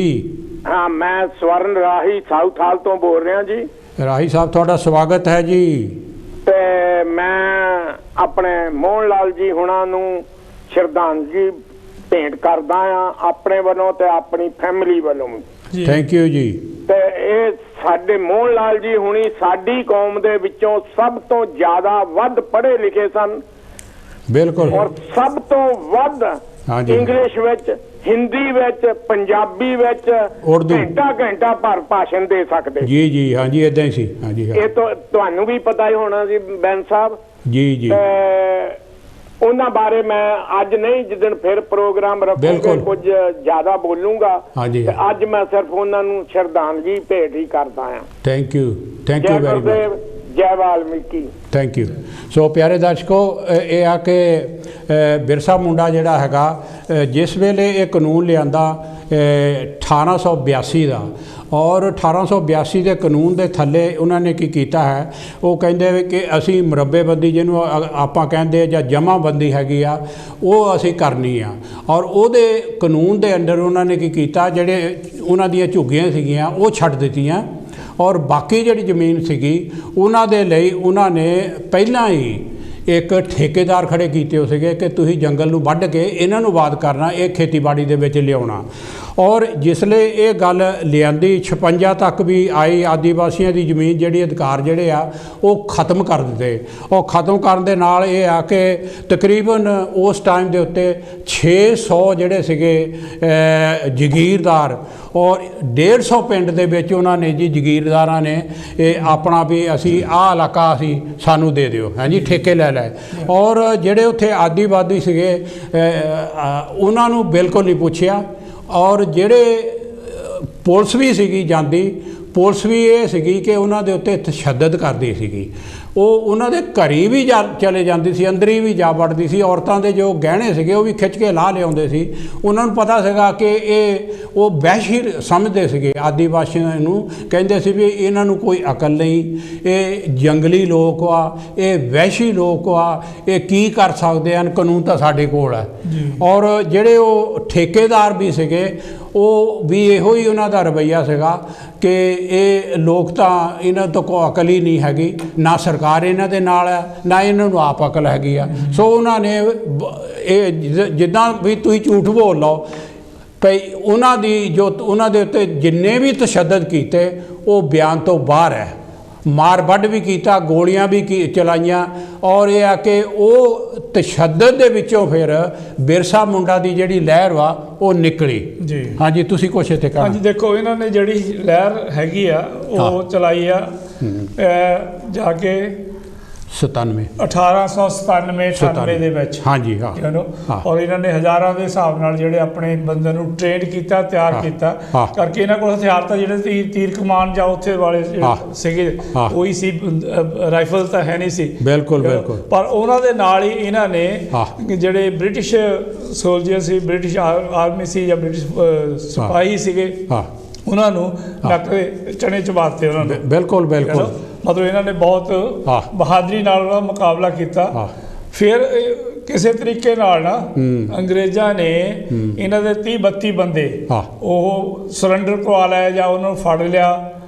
ਤੇ ਕਰਕੇ ਜਿਹੜੇ ਜੰਗਲਾਂ ਸੀਗੇ, ਜੰਗਲਾਂ ਦੇ ਵਿੱਚ ਬ੍ਰਿਟਿਸ਼ ਲੋਕਾਂ ਨੂੰ ਪਤਾ ਨਹੀਂ ਸੀ ਲੱਗਦਾ, ਗੋਰਿਆਂ ਨੂੰ ਵੀ ਕਿੱਧਰ ਨੂੰ ਜਾਂਦੇ। ਇਹ ਇਨਾਮ ਰੱਖੇ ਸੀ 500 ਰੁਪਈਆ, ਜਿਹੜਾ ਉਸ ਵੇਲੇ ਦਾ 500 ਰੁਪਈਆ ਬਿਰਸਾ ਮੁੰਡੇ ਦਾ ਇਨਾਮ ਰੱਖਿਆ ਸੀਗਾ ਜੀ। ਪਰ ਹੁਣ ਇਹਨਾਂ ਦਾ ਪਤਾ ਨਹੀਂ ਸੀ ਲੱਗਦਾ ਵੀ ਇਹ ਕਿੱਥੇ ਲੁਕੇ ਹੋਏ ਆ, ਕਿੱਧਰ ਰਹਿੰਦੇ ਹੈਗੇ। ਬਿਲਕੁਲ ਜੰਗਲ ਦੇ ਵਿੱਚ ਸੀਗੇ। ਤੇ ਇਹਨਾਂ ਨੇ ਫਿਰ ਜਿਹੜੇ ਆਪਣੇ 32 ਨਾ ਬੰਦੇ ਅਰੈਸਟ ਕੀਤੇ ਸੀਗੇ ਜਾਂ ਉਹ ਸਰੈਂਡਰ ਹੋ ਗਿਆ ਸੀ, ਉਹਨਾਂ ਨੂੰ ਫਿਰ ਕੁਝ ਤਸੀਹੇ ਦੇ ਕੇ, ਕੁਝ ਲਾਲਚ ਦੇ ਕੇ ਉਹਨਾਂ ਤੋਂ ਪਤਾ ਕੀਤਾ ਵੀ ਜਿਹੜੇ ਇਹਨਾਂ ਦੇ ਖੁਫੀਆ ਅੱਡੇ ਹੈਗੇ ਉਹ ਕਿੱਥੇ ਕਿੱਥੇ ਆ। ਬਿਲਕੁਲ ਬਿਲਕੁਲ। ਉਸ ਤੋਂ ਬਾਅਦ ਫਿਰ ਉਹਨਾਂ ਨੇ ਉੱਤੇ ਅਟੈਕ ਕੀਤਾ। ਇੱਥੇ ਆਪਣੇ ਫੋਟੋ ਵੀ ਸੀਗੀ ਇੱਕ ਉਹਦੀ ਲਾਈਵ, ਜਿਹੜੀ ਓਰੀਜਨਲ ਫੋਟੋ ਹੈਗੀ ਆ। ਤੇ ਉਹਦੇ ਵਿੱਚ ਫਿਰ ਉਹਨਾਂ ਨੇ ਅਰੈਸਟ ਕਰਕੇ ਨਾ ਤੇ ਇਹਨਾਂ ਨੂੰ ਫਿਰ ਜੇਲ੍ਹ 'ਚ ਦਿੱਤਾ। ਨਾਲ ਹੋਰ ਵੀ ਬਹੁਤ ਸਾਰੇ ਸਾਥੀ ਜਿਹੜੇ ਸੀਗੇ ਉਹ ਵੀ ਅਰੈਸਟ ਹੋ ਗਏ। ਔਰ ਫਿਰ ਜੇਲ੍ਹ ਦੇ ਵਿੱਚ ਦੱਸਿਆ ਜਾਂਦਾ ਕਿ ਇਹਨਾਂ ਨੂੰ, ਉਹ ਤਾਂ ਦੱਸਦੇ ਕਿ ਬਿਮਾਰੀ ਨਾਲ, ਹੈਜੇ ਨਾਲ ਮਰ ਗਏ ਹੈਗੇ, ਪਰ ਐਕਚੁਅਲੀ ਇਹਨਾਂ ਨੂੰ ਜ਼ਹਿਰ ਦੇ ਕੇ ਇਹਨਾਂ ਨੂੰ ਮਤਲਬ ਸ਼ਹੀਦ ਕੀਤਾ ਗਿਆ। ਇਹਨਾਂ ਦੀ ਸ਼ਹਾਦਤ ਹੋਈ, ਜਿਹੜਾ ਕਿ ਕੱਲ ਦਿਨ ਸੀਗਾ 9 ਜੂਨ 1900 ਦੇ ਵਿੱਚ। 1900 ਦੇ ਵਿੱਚ। ਸੋ ਇਹ ਇਹਨਾਂ ਦਾ ਹੈਗਾ ਮੋਟਾ ਮੋਟਾ ਜਿਹੜਾ ਤੁਸੀਂ ਦੱਸਿਆ। ਪਿਆਰੇ ਦਰਸ਼ਕੋ, ਦਵਿੰਦਰ ਹੁਣੀ ਜਿਸ ਤਰ੍ਹਾਂ ਦੱਸਿਆ ਨਾ ਵੀ ਉਹਨਾਂ ਨੂੰ ਮਤਲਬ ਉਹਨਾਂ ਦੇ ਸਿਰ ਦੇ ਉੱਤੇ ਇਨਾਮ ਰੱਖਿਆ ਸੀਗਾ। ਜਿਹੜੇ ਉਹਨਾਂ ਦੇ ਸਾਥੀ ਵੀ ਸੀਗੇ, ਕਿਉਂਕਿ ਟਾਈਮ ਥੋੜ੍ਹਾ ਹੋਣ ਕਰਕੇ ਮੈਂ ਸਾਰੇ ਉਹ ਤੁਹਾਨੂੰ ਇਨਫੋਰਮੇਸ਼ਨ ਨਹੀਂ ਦੇ ਸਕਦਾ, ਨਾ ਹੈਗੇ ਮੇਰੇ ਕੋਲ, ਬੜੇ ਲੜਨ ਵਾਲੇ ਸੀਗੇ ਇਹਨਾਂ ਦੇ ਨਾਲ। ਔਰ ਉਸ ਤੋਂ ਪਹਿਲਾਂ ਉਹਨਾਂ ਨੂੰ 2 ਸਾਲ ਦੀ ਕੈਦ ਹੋਈ ਸੀਗੀ। 2 ਸਾਲ ਦੀ ਕੈਦ ਕੱਟ ਕੇ ਜੇਲੇ ਆਏ ਆ। ਉਹ ਜਿਹੜੇ ਉਹਨਾਂ ਨੇ ਆ ਕੇ ਅਨਾਉਂਸ ਕਰਤਾ ਵੀ ਜਿਹੜੇ ਕ੍ਰਿਸਚੀਅਨ ਹੈਗੇ, ਸਾਡਾ ਇਹਨਾਂ ਦੇ ਨਾਲ ਕੋਈ ਝਗੜਾ ਨਹੀਂ ਹੈਗਾ, ਸਾਡਾ ਸਰਕਾਰ ਦੇ ਨਾਲ ਝਗੜਾ ਹੈਗਾ, ਸਾਡੀ ਜ਼ਮੀਨ ਹੈ, ਸਾਡਾ ਰਾਜ ਚਾਹੀਦਾ। ਔਰ ਇੱਥੇ ਰਾਣੀ ਦਾ ਰਾਜ ਨਹੀਂ ਹੋਣਾ ਚਾਹੀਦਾ ਹੈਗਾ। ਉਹਨਾਂ ਨੇ ਕਿਹਾ ਕਿ ਇੱਥੇ ਮੁੰਡਾ ਰਾਜ ਚੱਲੇਗਾ ਨਾ ਕਿ ਰਾਣੀ ਦਾ ਰਾਜ ਚੱਲੇਗਾ। ਬੜੇ ਸਟਰੋਂਗ ਸ਼ਬਦਾਂ ਦੇ ਵਿੱਚ ਉਹ ਇਹੋ ਜਿਹਾ ਲੈਕਚਰ ਕਰਕੇ ਜਿਹੜੇ ਦੂਜੇ ਕਬੀਲੇ ਦੇ ਲੋਕ ਸੀਗੇ ਉਹ ਵੀ ਇਕੱਠੇ ਹੋ ਜਾਂਦੇ ਸਨ। ਔਰ ਜਿਸਲੇ ਉਹ 2 ਸਾਲ ਦੀ ਜੇਲ੍ਹ ਕੱਟ ਕੇ ਆਏ, ਉਹ ਕ੍ਰਿਸਚੀਅਨ ਜਿਹੜੇ ਸੀਗੇ ਜਾਂ ਜਿਹੜੇ ਸੀਗੇ ਅੰਗਰੇਜ਼ਾਂ ਦੇ ਪਿੱਠੂ ਆਪਣੇ ਹੀ ਸਰਮਾਏਦਾਰ, ਉਹਨਾਂ ਨੇ ਕਿਹਾ ਕਿ ਗੌਰਮੈਂਟ ਨੂੰ ਕਿਹਾ ਕਿ ਇਸ ਬੰਦੇ ਨੂੰ ਅੰਦਰ ਹੀ ਰੱਖੋ ਤੁਸੀਂ, ਹੈ ਜੀ। ਔਰ ਫਿਰ ਇਹਦੀ ਫੜੋ ਫੜਾਈ ਸ਼ੁਰੂ ਹੋ ਗਈ ਔਰ ਇਹ ਕਾਫੀ ਦੇਰ ਅੰਦਰ ਰਹੇ, ਅੰਡਰਗਰਾਊਂਡ ਰਹੇ। ਪਰ ਇਹ ਆ ਕਿ ਗਾਹੇ ਬਗਾਹੇ ਉਹ ਖੁਫੀਆ ਤੌਰ ਤੇ ਮੀਟਿੰਗਾਂ ਵੀ ਕਰਦੇ ਰਹੇ ਔਰ ਗੁਰੀਲਾ ਵਾਰ ਵੀ ਕਰਦੇ ਰਹੇ, ਕਿਉਂਕਿ ਗੁਰੀਲਾ ਵਾਰ ਜੰਗਲਾਂ ਦੇ ਵਿੱਚ ਇਹ ਬੜੇ ਮਾਹਰ ਸਨ। ਜਿਹੜੇ ਸੀਗੇ ਭੀਲ ਲੋਕ ਸਨ ਜਾਂ ਆਦੀਵਾਸੀ ਲੋਕ ਸਨ, ਇਹ ਗੁਰੀਲਾ ਵਾਰ ਦੇ ਵਿੱਚ ਸਭ ਤੋਂ ਜ਼ਿਆਦਾ ਮਾਹਰ ਸਨ। ਅੰਗਰੇਜ਼ਾਂ ਕੋਲ ਵੀ ਜਾਂ ਇੰਡੀਅਨ ਕੋਲ ਵੀ ਜਿਹੜੇ ਸੋਲਜਰ ਸੀਗੇ, ਉਹ ਜਿਹੜੀ ਗੁਰੀਲਾ ਵਾਰ ਦੀ ਤਕਨੀਕ ਸੀਗੀ ਜੰਗਲਾਂ ਦੀ, ਉਹਨਾਂ ਦੇ ਕੋਲ ਹੈ ਨਹੀਂ ਸੀ ਜਿਹੜੀ ਕਿ ਆਦੀਵਾਸੀਆਂ ਦੇ ਕੋਲ ਸੀ, ਕਿਉਂਕਿ ਇਲਾਕੇ ਦਾ ਪਤਾ ਸੀ। ਤਾਂ ਪਤਾ ਨਹੀਂ ਲੱਗਦਾ ਤੀਰ ਕਿੱਧਰੋਂ ਆ ਜਾਂਦਾ ਸੀ। ਬਿਲਕੁਲ ਬਿਲਕੁਲ। ਉਹਨਾਂ ਨੂੰ ਇਹ ਆ ਕਿ ਤੀਰ ਮਾਰ ਕੇ ਉਹਨਾਂ ਦੇ ਮਗਰਲੇ ਦਰਖਤ ਤੇ ਜਾ ਚੜ੍ਹਦੇ ਸਨ, ਉਹ ਮੋਹਰਲੇ ਦਰਖਤ ਨੂੰ ਦੇਖਦੇ ਰਹਿੰਦੇ ਸਨ, ਦੂਏ ਪਾਸੇ ਚੱਲ ਜਾਂਦੇ ਸਨ। ਰਾਹਾਂ ਦਾ ਇਹਨਾਂ ਨੂੰ ਪਤਾ ਸੀਗਾ, ਉਹ ਜਿਹੜੇ ਪੱਗ ਡੰਡੀਆਂ ਜਿਹਨਾਂ ਨੂੰ ਕਹਿੰਦੇ, ਉਹ ਸਾਰਾ ਪਤਾ ਸੀਗਾ। ਔਰ ਇਹ ਆ ਕਿ ਕ੍ਰਿਸਮਸ ਆਈ 1800 ਕਿੰਨੇ ਦੇ ਵਿੱਚ, 1899 'ਚ ਹਾਂਜੀ ਜਨਵਰੀ 'ਚ। ਔਰ 700 ਲੋਕ ਜਿਹੜੇ ਹੈਗੇ ਇਹ ਕਹਿੰਦੇ ਆ ਕਿ ਉਹ 7000 ਜਿਹੜੇ ਆ ਉਹ ਇਕੱਠੇ ਹੋ ਗਏ ਭਾਈ ਅਸੀਂ ਕ੍ਰਿਸਮਸ ਨਹੀਂ ਮਨਾਉਣੀ, ਜਿਹੜਾ ਕ੍ਰਿਸਮਸ ਮਨਾਊਗਾ ਅਸੀਂ ਉਹਨੂੰ ਵੀ ਨਹੀਂ ਛੱਡਣਾ, ਹੈ ਜੀ। ਔਰ ਉਸ ਵੇਲੇ ਇਹ ਆ ਕਿ ਸੈਂਟਰ ਗੌਰਮੈਂਟ ਤੋਂ ਜਿਹੜੇ ਹੈਗੇ ਆ ਈਸਟ ਇੰਡੀਅਨ ਕੰਪਨੀ ਸੀਗੀ ਜਾਂ ਗੌਰਮੈਂਟ ਬਣ ਗਈ ਸੀ ਉਸ ਟਾਈਮ ਦੇ ਉੱਤੇ, ਉਹਨਾਂ ਨੇ ਜਿਹੜਾ ਲੈਫਟੀਨੈਂਟ ਸੀਗਾ, ਡਿਪਟੀ ਲੈਫਟੀਨੈਂਟ ਸੀਗਾ, ਉਹਨਾਂ ਨੇ ਦਿੱਲੀ ਤੋਂ ਆਪ ਜਿਹੜੀ ਹੈਗੀ ਆ 200 ਸਿਪਾਹੀ ਭੇਜਿਆ, ਹੈ ਜੀ। ਪਰ ਉਹ ਉਹਨਾਂ ਦੇ ਹੱਥ ਨਹੀਂ ਆਏ, ਫਿਰ ਉਹ ਮੰਨ ਲਓ ਇੱਧਰ ਰਫੂ ਦਫੂ ਹੋ ਗਏ। ਅਖੀਰ ਇਹ ਆ ਕਿ ਜਿਸ ਤਰ੍ਹਾਂ ਉਹਨਾਂ ਨੇ ਇਨਾਮ ਰੱਖਿਆ, ਇਨਾਮ ਰੱਖਣ ਤੋਂ ਬਾਅਦ ਇਹ ਆ ਕਿ ਇਹ ਵੀ ਫੜੇ ਗਏ, ਹੋਰ ਵੀ ਕਈ ਲੋਕ ਫੜੇ ਔਰ ਉਹਨਾਂ ਦੇ ਵਿੱਚ ਕਈਆਂ ਨੂੰ ਉਮਰ ਕੈਦ ਹੋਈ। ਤਕਰੀਬਨ 5-6 ਜਿਹੜੇ ਸੀਗੇ ਉਹਨਾਂ ਨੂੰ ਫਾਂਸੀ ਦਿੱਤੀ ਗਈ, ਇਹਨਾਂ ਨੂੰ ਉਮਰ ਕੈਦ ਦਿੱਤੀ ਗਈ, ਹੈ ਜੀ। ਔਰ ਜਿਸ ਤਰ੍ਹਾਂ ਤੁਸੀਂ ਦੱਸਿਆ 32 ਸੀਗੇ ਜਿਹੜੇ ਉਹਨਾਂ ਨੂੰ ਉਮਰ ਕੈਦ ਦਿੱਤੀ ਗਈ। ਔਰ ਉਮਰ ਕੈਦ ਦੇ ਵਿੱਚ ਇਹ ਆ ਕਿ ਤੁਸੀਂ ਅੱਗੇ ਦੱਸਿਓ ਕੀ ਦੱਸਣਾ ਚਾਹੁੰਦੇ ਸੀਗੇ। ਕਿ ਮੈਂ ਕਹਿਣਾ ਚਾਹੁੰਦਾ ਕਿ ਜਿਹੜੀ ਆਪਣੇ ਬਿਰਸਾ ਮੁੰਡਾ ਦੀ ਜਾਂ ਉਸ ਵੇਲੇ ਜਿਹੜੇ ਆਦੀਵਾਸੀ ਲੋਕਾਂ ਦੀਆਂ ਕੁਰਬਾਨੀਆਂ ਜਿਹੜੀਆਂ ਦਿੱਤੀਆਂ ਗਈਆਂ ਜੀ, ਉਹਨਾਂ ਲੋਕਾਂ ਨੂੰ ਇਤਿਹਾਸ ਵਿੱਚ ਸਹੀ ਤਰੀਕੇ ਦੇ ਨਾਲ ਦਰਜ ਨਹੀਂ ਕੀਤਾ ਗਿਆ। ਬਿਲਕੁਲ ਬਿਲਕੁਲ। ਨਾ ਉਹਨਾਂ ਲੋਕਾਂ ਤੱਕ ਪਤਾ ਲੱਗਣ ਦਿੱਤਾ, ਨਾ ਲੋਕਾਂ ਤੱਕ ਦੱਸਿਆ ਗਿਆ ਵੀ ਕੀ ਹੋਇਆ। ਕਰਕੇ ਮੈਂ ਗੱਲ ਕਰਦਾ ਸੀ ਕਿ ਉਹ ਤੋਂ ਪਹਿਲਾਂ ਵੀ 1784-85 ਦੇ ਵਿੱਚ ਇੱਕ ਅੰਗਰੇਜ਼ਾਂ ਦੇ ਨਾਲ 1784-85 ਮਤਲਬ ਮੰਗਲ ਪਾਂਡੇ ਦੀ ਜਿਹੜੀ ਮਤਲਬ ਲੜਾਈ ਹੈਗੀ ਹੈ ਜਿਹੜੀ ਉਹਨੇ 1857 ਵਿੱਚ ਕੀਤੀ, ਉਹ ਤੋਂ 70 ਸਾਲ ਪਹਿਲਾਂ ਦੀ ਗੱਲ ਆ। 1784-85 ਦੀ ਗੱਲ ਹੈਗੀ ਆ। ਔਰ ਉਹ ਜਿਹੜੀ ਲੜਾਈ ਸ਼ੁਰੂ ਕੀਤੀ ਤਿਲਕਾ ਮਾਂਝੀ ਨੇ ਜੀ। ਤਿਲਕਾ ਮਾਂਝੀ ਦਾ ਜਨਮ ਹੋਇਆ ਸੀ 11 ਫਰਵਰੀ 1750 ਨੂੰ ਔਰ ਸੁਲਤਾਨਗੰਜ ਦੇ ਵਿੱਚ। ਬਿਲਕੁਲ ਬਿਲਕੁਲ। ਔਰ ਉਹਨਾਂ ਨੇ ਮਤਲਬ ਲੜਾਈ ਕੀਤੀ ਅੰਗਰੇਜ਼ਾਂ ਦੇ ਮਤਲਬ ਨਾਲ, ਔਰ ਉਹਨਾਂ ਦੀ ਲੜਾਈ ਜਿਹੜੀ ਮਤਲਬ ਸ਼ਹੀਦ ਹੋ ਗਿਆ ਸੀ 1785 ਦੇ ਵਿੱਚ 35 ਸਾਲ ਦੀ ਉਮਰ ਦੇ ਵਿੱਚ ਵੀ। ਪਰ ਇਹ ਜਿਹੜੀਆਂ ਲੜਾਈਆਂ ਹੈਗੀਆਂ, ਜਿਹੜੀਆਂ ਸ਼ਹੀਦੀਆਂ ਹੈਗੀਆਂ, ਇਹਨਾਂ ਨੂੰ ਇਤਿਹਾਸ ਵਿੱਚ ਕਿਤੇ ਜਗ੍ਹਾ ਨਹੀਂ ਦਿੱਤੀ। ਬਿਲਕੁਲ ਬਿਲਕੁਲ। ਕਿਤੇ ਰਜਿਸਟਰ ਨਹੀਂ ਕੀਤਾ। ਈਵਨ ਬਿਰਸਾ ਮੁੰਡੇ ਦੀ ਵੀ ਆਪਾਂ ਗੱਲ ਕਰਦੇ ਹੈਗੇ, ਉਹਨਾਂ ਦੇ ਬਾਰੇ ਵੀ ਜਿਹੜਾ ਨਾ ਬਹੁਤ ਘੱਟ ਲਿਖਿਆ ਮਿਲਦਾ। ਬਹੁਤ ਘੱਟ। ਹੁਣ ਥੋੜ੍ਹੇ ਬਹੁਤ ਲੋਕ ਜਿਹੜੇ ਆ ਆਦੀਵਾਸੀ ਲੋਕਾਂ ਦੇ ਵਿੱਚੋਂ ਐਜੂਕੇਟਡ ਹੋਏ ਆ, ਉਹਨਾਂ ਨੇ ਪੜ੍ਹੇ ਲਿਖੇ ਹੈਗੇ, ਉਹਨਾਂ ਨੇ ਸਰਚ ਕੀਤੀ ਹੈਗੀ ਆ, ਉਹਨਾਂ ਨੇ ਇਹਨਾਂ ਚੀਜ਼ਾਂ ਨੂੰ ਨੋਟ ਕੀਤਾ ਹੈਗਾ, ਉਹਨਾਂ ਨੇ ਆਰਟੀਕਲ ਲਿਖੇ, ਉਹਨਾਂ ਨੇ ਕਿਤਾਬਾਂ ਲਿਖੀਆਂ ਹੈਗੀਆਂ ਜਿਸ ਤੋਂ ਪਤਾ ਲੱਗਦਾ ਹੈਗਾ। ਪਰ ਗੱਲ ਪਿਆਰੇ ਦਰਸ਼ਕੋ ਇਹ ਹੈਗੀ ਆ ਕਿ ਜਿਹੜੀ ਉਹ ਮੂਵਮੈਂਟ ਸੀ ਆਦੀਵਾਸੀਆਂ ਦੀ, ਔਰ ਆਦੀਵਾਸੀ ਮੂਵਮੈਂਟ ਦੱਸਣ ਤੋਂ ਪਹਿਲਾਂ ਮੈਂ ਤੁਹਾਨੂੰ ਥੋੜ੍ਹਾ ਜਿਹਾ ਇਨਫੋਰਮੇਸ਼ਨ ਦੇਣੀ ਚਾਹੁੰਦਾ। ਇਹ ਆ ਕਿ ਭਾਰਤ ਦੀ ਜਿਹੜੀ 2011 ਦੀ ਮਰਦਸ਼ੁਮਾਰੀ ਹੈਗੀ ਆ, ਉਹਦੇ ਮੁਤਾਬਕ ਭਾਰਤ ਦੇ ਵਿੱਚ 105 ਮਿਲੀਅਨ ਆਦੀਵਾਸੀ ਆ। ਉਹ ਸਿਰਫ ਝਾਰਖੰਡ 'ਚ ਹੀ ਨਹੀਂ, ਉਹ ਮੱਧ ਪ੍ਰਦੇਸ਼, ਮਹਾਰਾਸ਼ਟਰ, ਉੜੀਸਾ, ਵੈਸਟ ਬੰਗਾਲ, ਆਂਧਰਾ ਪ੍ਰਦੇਸ਼, ਛੱਤੀਸਗੜ੍ਹ, ਗੁਜਰਾਤ ਤੇ ਅੱਗੇ ਝਾਰਖੰਡ ਦੇ ਵਿੱਚ ਜ਼ਿਆਦਾ ਆ। ਸੋ ਪਿਆਰੇ ਦਰਸ਼ਕੋ ਇਹਨਾਂ ਦੇ ਨਾਲ ਕਈ ਹੋਰ ਲੀਡਰ ਵੀ ਸਨ। ਇੰਡੀਆ ਦੇ ਵਿੱਚ ਇਹਨਾਂ ਦੀ ਪਾਪੂਲੇਸ਼ਨ 7.5% ਹੈ, ਇੰਡੀਆ ਦੀ ਪਾਪੂਲੇਸ਼ਨ ਦਾ। ਨਹੀਂ ਜ਼ਿਆਦਾ ਦੱਸਦੇ ਹੁਣ ਜ਼ਿਆਦਾ ਹੋਈ ਆ। ਪਰ ਜਿਹੜੀ ਪਹਿਲਾਂ ਜਦੋਂ ਆਪਣੇ ਕਨਸਟੀਟਿਊਸ਼ਨ ਬਣਦਾ ਨਾ ਜੀ, ਉਦੋਂ ਮੰਨਿਆ ਜਾਂਦਾ ਕਿ ਜਿਹੜੀ ਸ਼ਡਿਊਲਡ ਕਾਸਟ ਹੈਗੀ 15% ਔਰ ਜਿਹੜੇ ਸ਼ਡਿਊਲਡ ਟ੍ਰਾਈਬਸ ਹੈਗੇ ਆ ਉਹ 7.5% ਆ। ਸੋ ਉਸ ਹਿਸਾਬ ਨਾਲ ਸੀਗੇ। ਹਾਂਜੀ, ਤਾਂ ਜਿਹੜੀ 105 ਮਿਲੀਅਨ ਉਹ 8.5% ਉਹ ਦੱਸਦੇ ਆ ਜਿਹੜੇ ਦੱਸਣ ਵਾਲੇ ਕੈਲਕੂਲੇਟ ਕਰਕੇ। ਪਰ ਜਿਹੜੀ ਅਗਲੀ ਮਰਦਸ਼ੁਮਾਰੀ ਆ ਰਹੀ ਹੈ ਇਹ ਉਸ ਟਾਈਮ ਦੀ ਮਰਦਸ਼ੁਮਾਰੀ ਆ ਪਿਆਰੇ ਦਰਸ਼ਕੋ, ਜਿਹੜੇ ਮੈਜੋਰਿਟੀ ਲੋਕ ਜਿਹੜੇ ਸੀਗੇ ਆਦੀਵਾਸੀ ਜਾਂ ਭੀਲ ਸੀਗੇ ਉਹ ਅਨਪੜ੍ਹ ਸਨ। ਕੁਛ ਲੋਕ ਸੀਗੇ ਜਿਨ੍ਹਾਂ ਨੂੰ ਮਰਦਸ਼ੁਮਾਰੀ ਦਾ ਪਤਾ ਸੀ, ਜਿਹੜੇ ਰਜਿਸਟਰ ਕਰ ਸਕੇ, ਔਰ ਬਾਕੀ ਜਿਹੜੇ ਸੀਗੇ ਉਹ ਨਾਨ ਕੋਆਪਰੇਸ਼ਨ ਜਿਹੜੀ ਸੀਗੀ ਉਹ ਕਹਿੰਦੇ ਅਸੀਂ ਇਹਨਾਂ ਨਾਲ ਕੋਆਪਰੇਟ ਨਹੀਂ ਕਰਨਾ। ਉਹਦੀ ਵਜ੍ਹਾ ਇਹ ਸੀਗੀ ਕਿ ਅੰਗਰੇਜ਼ ਚਲੇ ਗਏ, ਚਿੱਟੇ ਅੰਗਰੇਜ਼ ਚਲੇ ਗਏ, ਕਾਲੇ ਅੰਗਰੇਜ਼ ਆ ਗਏ। ਬਿਲਕੁਲ। ਔਰ ਕਾਲੇ ਅੰਗਰੇਜ਼ਾਂ ਨੇ ਆ ਕੇ ਕੀ ਕੀਤਾ, ਕਿਉਂਕਿ ਅੰਗਰੇਜ਼ਾਂ ਨੇ ਜਿਹੜੇ ਆਏ ਉਹਨਾਂ ਨੇ ਅਫਰੀਕਾ 'ਚ ਕੀ ਕੀਤਾ ਪਿਆਰੇ ਦਰਸ਼ਕੋ, ਜਾ ਕੇ ਉਹਨਾਂ ਨੇ ਕ੍ਰਿਸਚੀਅਨਿਟੀ ਦੇ ਜ਼ੋਰ ਦੇ ਨਾਲ ਕਬਜ਼ਾ ਕੀਤਾ। ਉੱਥੇ ਦੀਆਂ ਜਿੰਨੀਆਂ ਵੀ ਅਫਰੀਕਨ ਕੰਟਰੀਆਂ ਹੈਗੀਆਂ, ਕ੍ਰਿਸਚੀਅਨਿਟੀ 'ਚ ਉਹਨਾਂ ਨੇ ਕੀ ਕੀਤਾ, ਬਾਈਬਲ ਲੋਕਾਂ ਨੂੰ ਫੜਾ ਕੇ ਕਿਹਾ ਕਿ ਚਲੋ ਆਓ ਪ੍ਰੇਅਰ ਕਰੀਏ। ਔਰ ਉਹ ਲਿਖਦੇ ਆ ਜੰਬੋ ਕਨਿਆਟਾ ਜਾਂ ਦੂਸਰੇ ਉਹਨਾਂ ਦੇ ਜਿਹੜੇ ਲੀਡਰ, ਉਹ ਕਹਿੰਦੇ ਸਾਨੂੰ ਬਾਈਬਲ ਫੜਾਤੀ, ਅਸੀਂ ਬਾਈਬਲ ਫੜ ਕੇ ਪ੍ਰੇਅਰ ਕਰਦੇ ਰਹੇ। ਔਰ ਜਿਹੜੇ ਸਾਨੂੰ ਹੋਸ਼ ਆਈ, ਸਾਨੂੰ ਪਤਾ ਲੱਗਾ, ਅੱਖਾਂ ਖੋਲੀਆਂ, ਸਾਡੀਆਂ ਅੱਖਾਂ ਖੁੱਲੀਆਂ, ਤਾਂ ਸਾਡੀ ਜ਼ਮੀਨ ਵੀ ਲੈ ਗਏ, ਸਾਡੀ ਪ੍ਰਾਪਰਟੀ ਵੀ ਲੈ ਗਏ, ਸਾਡਾ ਸਾਰਾ ਕੁਝ ਲੈ ਗਿਆ ਉਹ।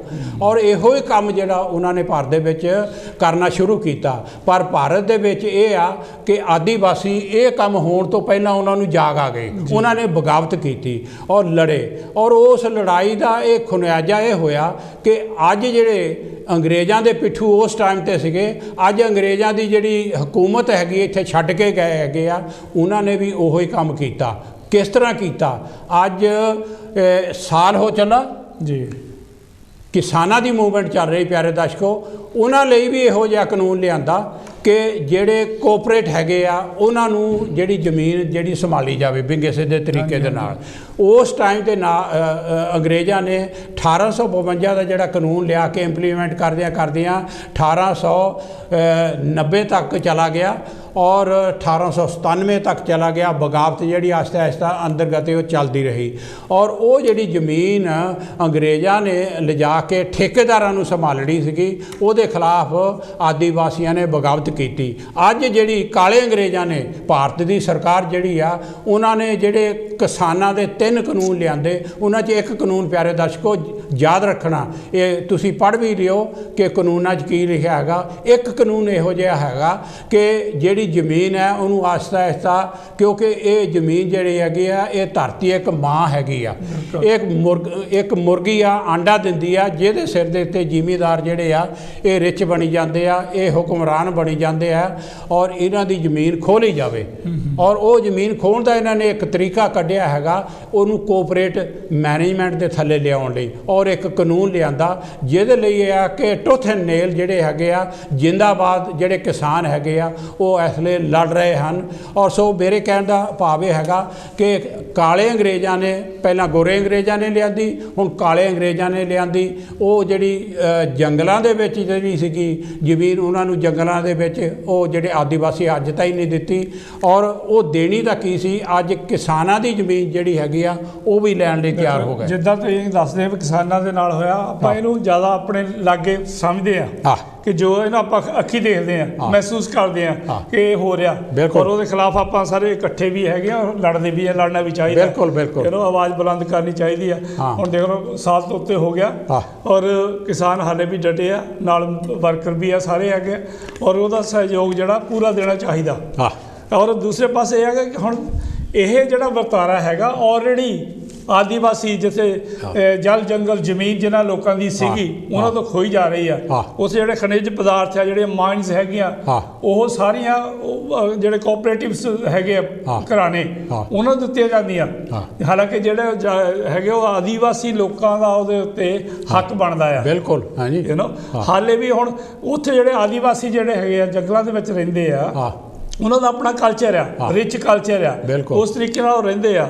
ਉਹ ਖੂਨੀ ਨਹੀਂ ਹੈਗੇ, ਉਹ ਕਿਸੇ ਨੂੰ ਧੋਖਾ ਨਹੀਂ ਦਿੰਦੇ, ਉਹ ਝੂਠ ਨਹੀਂ ਬੋਲਦੇ। ਉਹਨਾਂ ਦਾ ਜਿਹੜਾ ਸੱਭਿਆਚਾਰ ਹੈਗਾ ਬੜਾ ਉੱਚਾ ਹੈਗਾ, ਪਰ ਕਰਕੇ ਉਹ ਆਮ ਲੋਕਾਂ ਨਾਲੋਂ ਕੱਟ ਕੇ ਰਹਿੰਦੇ ਆ, ਪਰ ਉਹਦਾ ਆਪਣਾ ਸੱਭਿਆਚਾਰ ਹੈ, ਉੱਥੇ ਰਹਿੰਦੇ ਉਹ। ਬਿਲਕੁਲ ਬਿਲਕੁਲ। ਜਦ ਉੱਥੇ ਰਹਿੰਦੇ ਆ ਤਾਂ ਪਰ ਜਿਹੜੀ ਸਰਕਾਰ ਹੈਗੀ ਆ ਇਹ ਚਾਹੁੰਦੀ ਕਿ ਉਹਨਾਂ ਨੂੰ ਖਤਮ ਕਰ ਦਿੱਤਾ ਜਾਵੇ। ਬਿਲਕੁਲ ਬਿਲਕੁਲ। ਔਰ ਹੁਣ ਇੱਕ ਮੈਂ ਆਪਣੇ ਸੋਸ਼ਲ ਮੀਡੀਆ 'ਤੇ ਬਹੁਤ ਕੁਛ ਆਉਂਦਾ ਹੈਗਾ। ਇੱਕ ਐਕਟਿਵਿਸਟ ਉੱਥੇ ਦੀ ਲੇਡੀ ਸੀਗੀ, ਉਹ ਦੱਸਦੀ ਆ ਕਿ ਉੱਥੇ ਲੋਕ ਜਾਂਦੇ ਹੈਗੇ, ਮਤਲਬ ਆਰਮੀ ਜਾਂ ਸਰਕਾਰ ਦੇ ਬੰਦੇ ਜਾਂ ਪੁਲਿਸ ਦੇ, ਹੁਣ 20-25 ਝੁੱਗੀਆਂ ਆ, ਉੱਥੇ 500 ਜਾਂ 1000 ਬੰਦਾ ਚਲੇ ਜਾਂਦਾ, ਉਹਨਾਂ ਨੂੰ ਉਜਾੜ ਦਿੰਦੇ ਆ। ਔਰ ਕੋਈ ਵੀ ਜਿਹੜਾ 10-15 ਸਾਲ ਦਾ ਲੜਕਾ ਆ, ਬੱਚਾ ਆ, ਉਹਨੂੰ ਨਕਸਲਬਾੜੀ ਕਰਕੇ ਮਾਰੀ ਜਾਂਦੇ ਆ। ਕੋਈ ਸੁਣਾਈ ਨਹੀਂ ਹੈ, ਔਰ ਨਕਸਲਬਾੜੀ ਕਰਕੇ ਮਾਰ ਦਿੰਦੇ ਹੈਗੇ, ਬਲਾਤਕਾਰ ਵੀ ਕਰਦੇ ਔਰਤਾਂ ਨਾਲ। ਬਿਲਕੁਲ ਬਿਲਕੁਲ, ਜਿੰਨਾ ਤਸ਼ੱਦਦ ਕਰ ਸਕਦੇ ਉਹ ਕਰਦੇ ਹੈਗੇ। ਪਰ ਅਫਸੋਸ ਇਸ ਚੀਜ਼ ਦੀ ਕਿ ਉਹ ਜਿਹੜੇ ਆਦੀਵਾਸੀ ਲੋਕ ਹੈਗੇ ਇੰਨੇ ਯੂਨਾਈਟਡ ਨਹੀਂ ਹੈਗੇ। ਜਦੋਂ ਤੁਸੀਂ ਦੱਸਿਆ ਬਾਕੀ ਸਟੇਟਾਂ ਵਿੱਚ ਵੀ ਹੈਗੇ, ਬਹੁਤ ਸਾਰੀਆਂ ਸਟੇਟਾਂ 'ਚ ਆ ਤੇ ਪਰ ਉਹ ਉਹਨਾਂ ਦੀ ਇੱਕ ਆਵਾਜ਼ ਨਹੀਂ ਹੈ, ਉਹਨਾਂ ਕੋਲ ਇੰਨੇ ਸਾਧਨ ਵੀ ਨਹੀਂ ਹੈ ਹਾਲੇ ਐਟ ਦਾ ਸਟੇਜ ਕਿ ਉਹ ਸਾਰੇ ਇਕੱਠੇ ਹੋ ਜਾਣ। ਉਹ ਆਪਣਾ ਜਿੱਦਾਂ ਆਪਣੇ ਸਾਨੂੰ ਪ੍ਰੋਟੈਕਟ ਵੀ ਨਹੀਂ ਕਰ ਸਕਦੇ। ਪਰ ਜਿਹੜੇ ਮੇਨ ਚੀਜ਼ ਇਹ ਆ ਕਿ ਉਹ ਲੋਕ ਜਿਹੜੇ ਆ ਉਹ ਭਾਰਤ ਦੇ ਉਹ ਵੀ ਮੂਲ ਨਿਵਾਸੀ ਆ। ਹਾਂਜੀ ਹਾਂਜੀ। ਜਿੱਦਾਂ ਅਸੀਂ ਬਹੁਜਨ ਸਮਾਜ ਕਹਿੰਦੇ ਨਾ, ਸ਼ਡਿਊਲਡ ਕਾਸਟ, ਸ਼ਡਿਊਲਡ ਟ੍ਰਾਈਬਸ ਔਰ ਬੈਕਵਰਡ ਕਲਾਸਿਸ ਆ, ਉਹ ਸਾਡਾ ਹਿੱਸਾ ਆ। ਉਹ ਪੁਰਾਣੇ ਮੂਲ ਨਿਵਾਸੀ ਲੋਕ ਹੈਗੇ ਆ। ਕੋਲ ਲੈ ਲਈਏ। ਠੀਕ ਆ। ਹੈਲੋ ਜੀ, ਜੈ ਗੁਰਦੇਵ, ਜੈ ਪੀਰ, ਕੌਣ ਤੇ ਕਿੱਥੋਂ ਸਾਹਿਬ ਜੀ? ਜੈ ਗੁਰਦੇਵ, ਜੈ ਭੀਮ, ਜੈ ਭਾਰਤ। ਮਹਾਰਾਜ ਗੱਲ ਅਸਲ 'ਚ ਇਹ ਆ, ਤੁਸੀਂ ਨਾਂ ਨਹੀਂ ਦੱਸਿਆ ਜੀ। ਅਸੀਂ ਹਰ ਪਾਸੇ ਧੋਖਾ ਖਾਦਾ, ਅੱਜ ਵੀ ਖਾਂਦੇ ਆ। ਬਿਲਕੁਲ ਠੀਕ ਹੈ। ਔਰ ਅੱਜ ਸਰਕਾਰ ਮੁੜ ਕੇ ਸਾਨੂੰ ਉੱਥੇ ਲਿਆਉਣਾ ਚਾਹੁੰਦੀ ਹੈ ਜਿੱਥੋਂ ਅਸੀਂ ਉੱਠ ਕੇ ਆਏ ਸੀ, ਜੀ ਜੀ, ਗਲੀਆਂ ਦੇ ਪਿਆਲੇ ਦੇਖਣ। ਹਾਂਜੀ ਹਾਂਜੀ। ਪਰ ਇਹਨਾਂ ਨੇ ਆਰੀਆਂ ਨਾਲ ਰਲ ਕੇ ਕੁਝ ਸਾਡੇ ਬ੍ਰਾਹਮਣਾਂ ਨੇ, ਉੱਚੀਆਂ ਕੌਮਾਂ ਨੇ, ਉੱਚੇ ਲੋਕਾਂ ਨੇ, ਜਿਵੇਂ ਜ਼ਿਮੀਂਦਾਰ ਵੀ ਉਹ ਸਾਡੇ ਨਾ ਉਹਨਾਂ ਦੀ ਕੌਮ ਆ ਜੇ ਉਹ ਮੰਨਦੇ, ਨਾ ਉਹਨਾਂ ਦਾ ਕੋਈ ਧਰਮ ਮੰਨਦੇ ਆ, ਤੇ ਨਾ ਉਹ ਕਹਿੰਦੇ ਸਾਡੇ ਬੰਦੇ ਆ। ਇਹ ਹੈਗੇ ਹੀ ਹਿੰਦੂਆਂ 'ਚ ਨਿਕਲੇ ਤਾਂ ਹਿੰਦੂਆਂ 'ਚ ਆਓ। ਬਿਲਕੁਲ ਬਿਲਕੁਲ। ਏਦਾਂ ਹੀ ਉਹ ਕ੍ਰਿਸਚਨਾਂ ਨੂੰ ਕਹਿੰਦੇ, ਏਦਾਂ ਹੀ ਉਹ ਸਾਨੂੰ ਕਹਿੰਦੇ ਸਾਡੇ 'ਚੋਂ ਨਿਕਲੇ ਸਾਡੇ 'ਚੋਂ ਆਓ। ਸੋਚਣਾ ਇਹ ਆ ਵੀ ਉਪਰਾਲਾ ਕੀ ਕਰਨਾ ਹੈ। ਬਿਲਕੁਲ ਜੀ ਜੀ। ਆਦੀਵਾਸੀਆਂ ਨਾਲ ਤਾਂ ਬਹੁਤ ਕੁਛ ਹੋ ਰਿਹਾ। ਆਦੀਵਾਸੀਆਂ ਦੀ ਤਾਂ ਹਿਸਟਰੀ ਜਿਹੜੀ ਯਾਰ ਉਹ ਖਤਮ ਨਹੀਂ ਹੁੰਦੀ। ਆਦੀਵਾਸੀਆਂ ਨਾਲ ਜੰਗਾਂ ਵੀ ਲੜੀਆਂ। ਬਿਲਕੁਲ। ਆਰੀਆਂ ਨਾਲ ਜੰਗਾਂ ਲੜੀਆਂ ਤੇ ਆਦੀਵਾਸੀਆਂ ਨੇ ਲੜੀਆਂ। ਬਿਲਕੁਲ। ਆਦੀਵਾਸੀਆਂ ਚੋਂ ਅਸੀਂ ਹੋਏ ਆ। ਸਾਨੂੰ ਇਹਨਾਂ ਨੇ ਪਾੜ ਕੇ ਰੱਖਿਆ ਹੈ। ਸਾਨੂੰ ਇਸ ਗੱਲ ਨੂੰ ਸਮਝਣ ਦੀ ਲੋੜ ਆ, ਜਲਸੇ ਕਰਨ ਦੀ ਲੋੜ ਆ। ਕੱਲਾ ਟੈਲੀਵਿਜ਼ਨ ਤੇ ਬੋਲਣ ਦੀ ਨਹੀਂ, ਜਲਸੇ ਕਰਕੇ ਲੋਕਾਂ ਨੂੰ ਵੈਲਕਮ ਕਰਨ ਦੀ ਲੋੜ ਆ। ਕਰੋਨਾ ਵਾਇਰਸ ਦਾ ਜਿਹੜਾ ਸਾਡੇ ਤੇ ਪ੍ਰਭਾਵ ਪਿਆ, ਇਹ ਚਲੇ ਜਾਵੇ ਤਾਂ ਅਸੀਂ ਉੱਠਾਂਗੇ ਜ਼ਰੂਰ। ਕਵੀਆਂ ਦਾ, ਲਿਖਾਰੀਆਂ ਦਾ ਇਹੀ ਢਾਂਚਾ ਹੁੰਦਾ ਕਿ ਉਹ ਆਪਣੀ ਕਮਿਊਨਿਟੀ ਨੂੰ, ਆਪਣੇ ਲੋਕਾਂ ਨੂੰ ਇਕੱਠੇ ਕਰਕੇ ਧੱਬਾ ਬੋਲਣ। ਬਿਲਕੁਲ ਬਿਲਕੁਲ। ਤੇ ਮੰਜ਼ਿਲ ਤੁਹਾਨੂੰ ਉਹਦਾ ਕਾਮਰੇਡ ਦੀ ਭਾਈ ਕਰਕੇ ਨਾ, ਮੈਨੂੰ ਕਾਮਰੇਡ ਦਾ ਭੁੱਲਦਾ ਨਹੀਂ। ਕਾਮਰੇਡ ਮੈਨੂੰ ਹਰ ਜਗ੍ਹਾ ਤੇ ਲਿਜਾਂਦਾ ਰਿਹਾ ਤੇ ਨਾਲ ਮੇਰੇ ਤੋਂ ਕਵਿਤਾ ਵੀ ਲਿਖਵਾਉਂਦਾ ਰਿਹਾ ਜੀ। ਹੈ ਜੀ। ਉਹ ਅਗਲੇ ਪ੍ਰੋਗਰਾਮ ਦੇ ਵਿੱਚ ਇੱਕ ਦੋ ਕਵਿਤਾ ਉਹਨੇ ਕਲੱਬ ਦੇ ਵਿੱਚ ਲਿਜਾ ਕੇ ਤਾਂ ਫੇਰ ਕਿੱਦਾਂ ਰੋਇਆ ਉਹ। ਹਾਂਜੀ। ਜਦੋਂ ਮੈਂ ਉਸ ਨਾਚੀ ਦੀ ਗੱਲ ਕੀਤੀ, ਉਹ ਨਾਚੀ ਸੀ ਕੌਣ? ਗਰੀਬੋ ਸੋਚੋ ਗੱਲ ਸਿਆਣੀ ਆਖਾਂ। ਉਹ ਨਾਚੀ ਇੱਕ ਗਰੀਬ ਦੀ ਬੱਚੀ, ਸੋਚੋ ਕਿਹੜੀ ਬਾਣੀ ਆਖਾਂ। ਉਸਦਾ ਜਿਸਮ ਖਰੀਦੇ ਕਿਹੜਾ? ਉਹ ਅਮੀਰਾਂ ਦੀ ਢਾਣੀ ਆਖਾਂ। ਉਸ ਢਾਣੀ ਨੂੰ ਖਤਮ ਕਰੋ ਸਭ, ਮੇਰੇ ਤੋਂ ਖਤਮ ਕਰਾਣਾ ਹੋਵੇ। ਇੱਕ ਯਾਰ ਦੀ ਅਸਲੀ ਹਾਲਤ ਦੂਜੇ ਯਾਰ ਤੋਂ ਪਾਣਾ ਹੋਵੇ। ਉੱਥੇ ਸੀ ਮੋਹਨ ਹੋਣਾ ਦੀ ਅਸਲੀ ਹਾਲਤ ਦੇਵ ਹੋਣਾ ਤੋਂ ਪਾਣਾ ਹੋਵੇ। ਉੱਠ ਉੱਠ ਕੇ ਉਹ ਭੱਜਣ ਦੋਵੇਂ, ਫਿਰ ਵੀ ਅੱਗ ਬੁਝਾਣਾ ਹੋਵੇ। ਬਿਲਕੁਲ ਬਿਲਕੁਲ। ਹਾਂਜੀ। ਅੰਦਰਲੀ ਅੱਗ ਬੁਝਾਉਂਦੇ, ਬਾਹਰਲੀ ਅੱਗ ਬੁਝਾਵੇ ਖੇੜਾ। ਮਤਲਬ ਇਹ ਕਵਿਤਾ 6 ਸਫ਼ਿਆਂ ਦੀ ਮੈਂ ਲਿਖੀ, ਪਰ ਜਦੋਂ ਮੈਂ ਉਹਨੂੰ ਸੁਣਾਈ ਉਹ ਰੋ ਪਿਆ। ਮੈਨੂੰ ਲੱਗਿਆ ਵੀ ਆਪ ਰੁਕ ਗਿਆ। ਕਹਿੰਦਾ ਜਦੋਂ ਤੂੰ ਗਰੀਬਾਂ ਦੀ ਗੱਲ ਕੀਤੀ, ਇਸੇ ਹੀ ਗੱਲ ਇਹ ਤਾਂ ਕਹਿੰਦਾ ਅਸੀਂ ਮਰਦੇ ਆ। ਅੱਜ ਵੀ ਅਸੀਂ ਆਪਣੀ ਇੱਜ਼ਤ ਲਈ ਨਹੀਂ, ਆਪਣੇ ਭੈਣ ਭਰਾਵਾਂ ਲਈ ਮਰਦੇ ਆ। ਟਾਈਮ ਦੇਣ ਦਾ ਬਹੁਤ ਬਹੁਤ ਸ਼ੁਕਰੀਆ। ਅਗਲੇ ਪ੍ਰੋਗਰਾਮ 'ਚ ਮੇਰਾ ਟਾਈਮ ਜ਼ਰੂਰ ਬੁੱਕ ਕਰ ਲਿਓ। ਕਾਮਰੇਡ ਮੋਹਨ ਹੋਣਾ ਜੀ ਦਾ ਤਾਂ ਆਦੀਵਾਸੀਆਂ ਦੇ ਲਈ ਇੱਕ ਕਵਿਤਾ ਉਹ ਵੀ ਕਹਿੰਦੇ ਹੁੰਦੇ ਸਨ, 2 ਲਾਈਨਾਂ ਉਹ ਹੀ ਸੁਣਾ ਦਿੰਦਾ ਮੈਂ ਪਿਆਰੇ ਦਰਸ਼ਕੋ। ਉਹ ਇੱਕ ਕਾਮਰੇਡ ਸਨ। ਉਹ ਕਾਮਰੇਡ ਇੱਕ ਕਾਫਲੇ ਦਾ ਗੀਤ ਉਹ ਗਾਉਂਦੇ ਹੁੰਦੇ ਸਨ। ਨਾ ਸਤਾਓ ਆਫਤੋਂ ਮੇਰੀ ਤੇ ਮੰਜ਼ਿਲ ਦੂਰ ਹੈ। ਬੜੇ ਰਿਹਾਜ ਗਾਉਂਦੇ ਹੁੰਦੇ ਸੀਗੇ।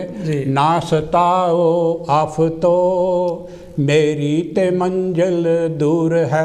ਇਹ ਉਹਨਾਂ ਦੀ ਤਰਜ ਸੀਗੀ। ਹੈ ਜੀ। ਤੁਸੀਂ ਕਹਿੰਦੇ। ਹਾਂ, ਆਪਾਂ ਗੱਲ ਕਰਦੇ ਕਿ ਜਿਹੜਾ ਹਾਲੇ ਵੀ ਉਹਨਾਂ ਦੇ ਤਸ਼ੱਦਦ ਹੋ ਰਿਹਾ ਆ। ਬਿਲਕੁਲ। ਔਰ ਪਰ ਜਿਹੜੇ ਖਾਸ ਕਰਕੇ ਆਪਣੇ ਪੰਜਾਬ ਦੇ ਇਲਾਕੇ ਦੇ ਵਿੱਚ ਅਸੀਂ ਉਹਨਾਂ ਤੋਂ ਜਾਣੂ ਬਹੁਤ ਘੱਟ ਆ।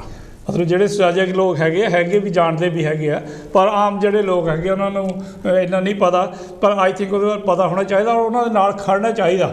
ਮੈਂ ਇੱਕ ਤੁਹਾਨੂੰ ਸਵਾਲ ਪੁੱਛਣਾ ਚਾਹੁੰਦਾ, ਫਿਰ ਇੱਦਾਂ ਹੀ ਦੱਸਿਓ। ਠੀਕ ਹੈ ਭਾਈ, ਖੜਨ ਲਈ ਬਾਬਾ ਸਾਹਿਬ ਨੇ ਪੋਲੀਟੀਕਲ ਰਿਜ਼ਰਵੇਸ਼ਨ ਲੈ ਕੇ ਦਿੱਤੀ ਜੀ, ਉੱਥੇ ਕਿੰਨੀ ਇੱਕ ਹੇੜ ਵਾ ਚੋਣ ਹੋ ਕੇ ਪਾਰਲੀਮੈਂਟ 'ਚ ਗਈ, ਅਸੈਂਬਲੀਆਂ 'ਚ ਗਈ, ਕੀ ਉਹਨਾਂ ਦਾ ਫਰਜ਼ ਨਹੀਂ ਬਣਦਾ?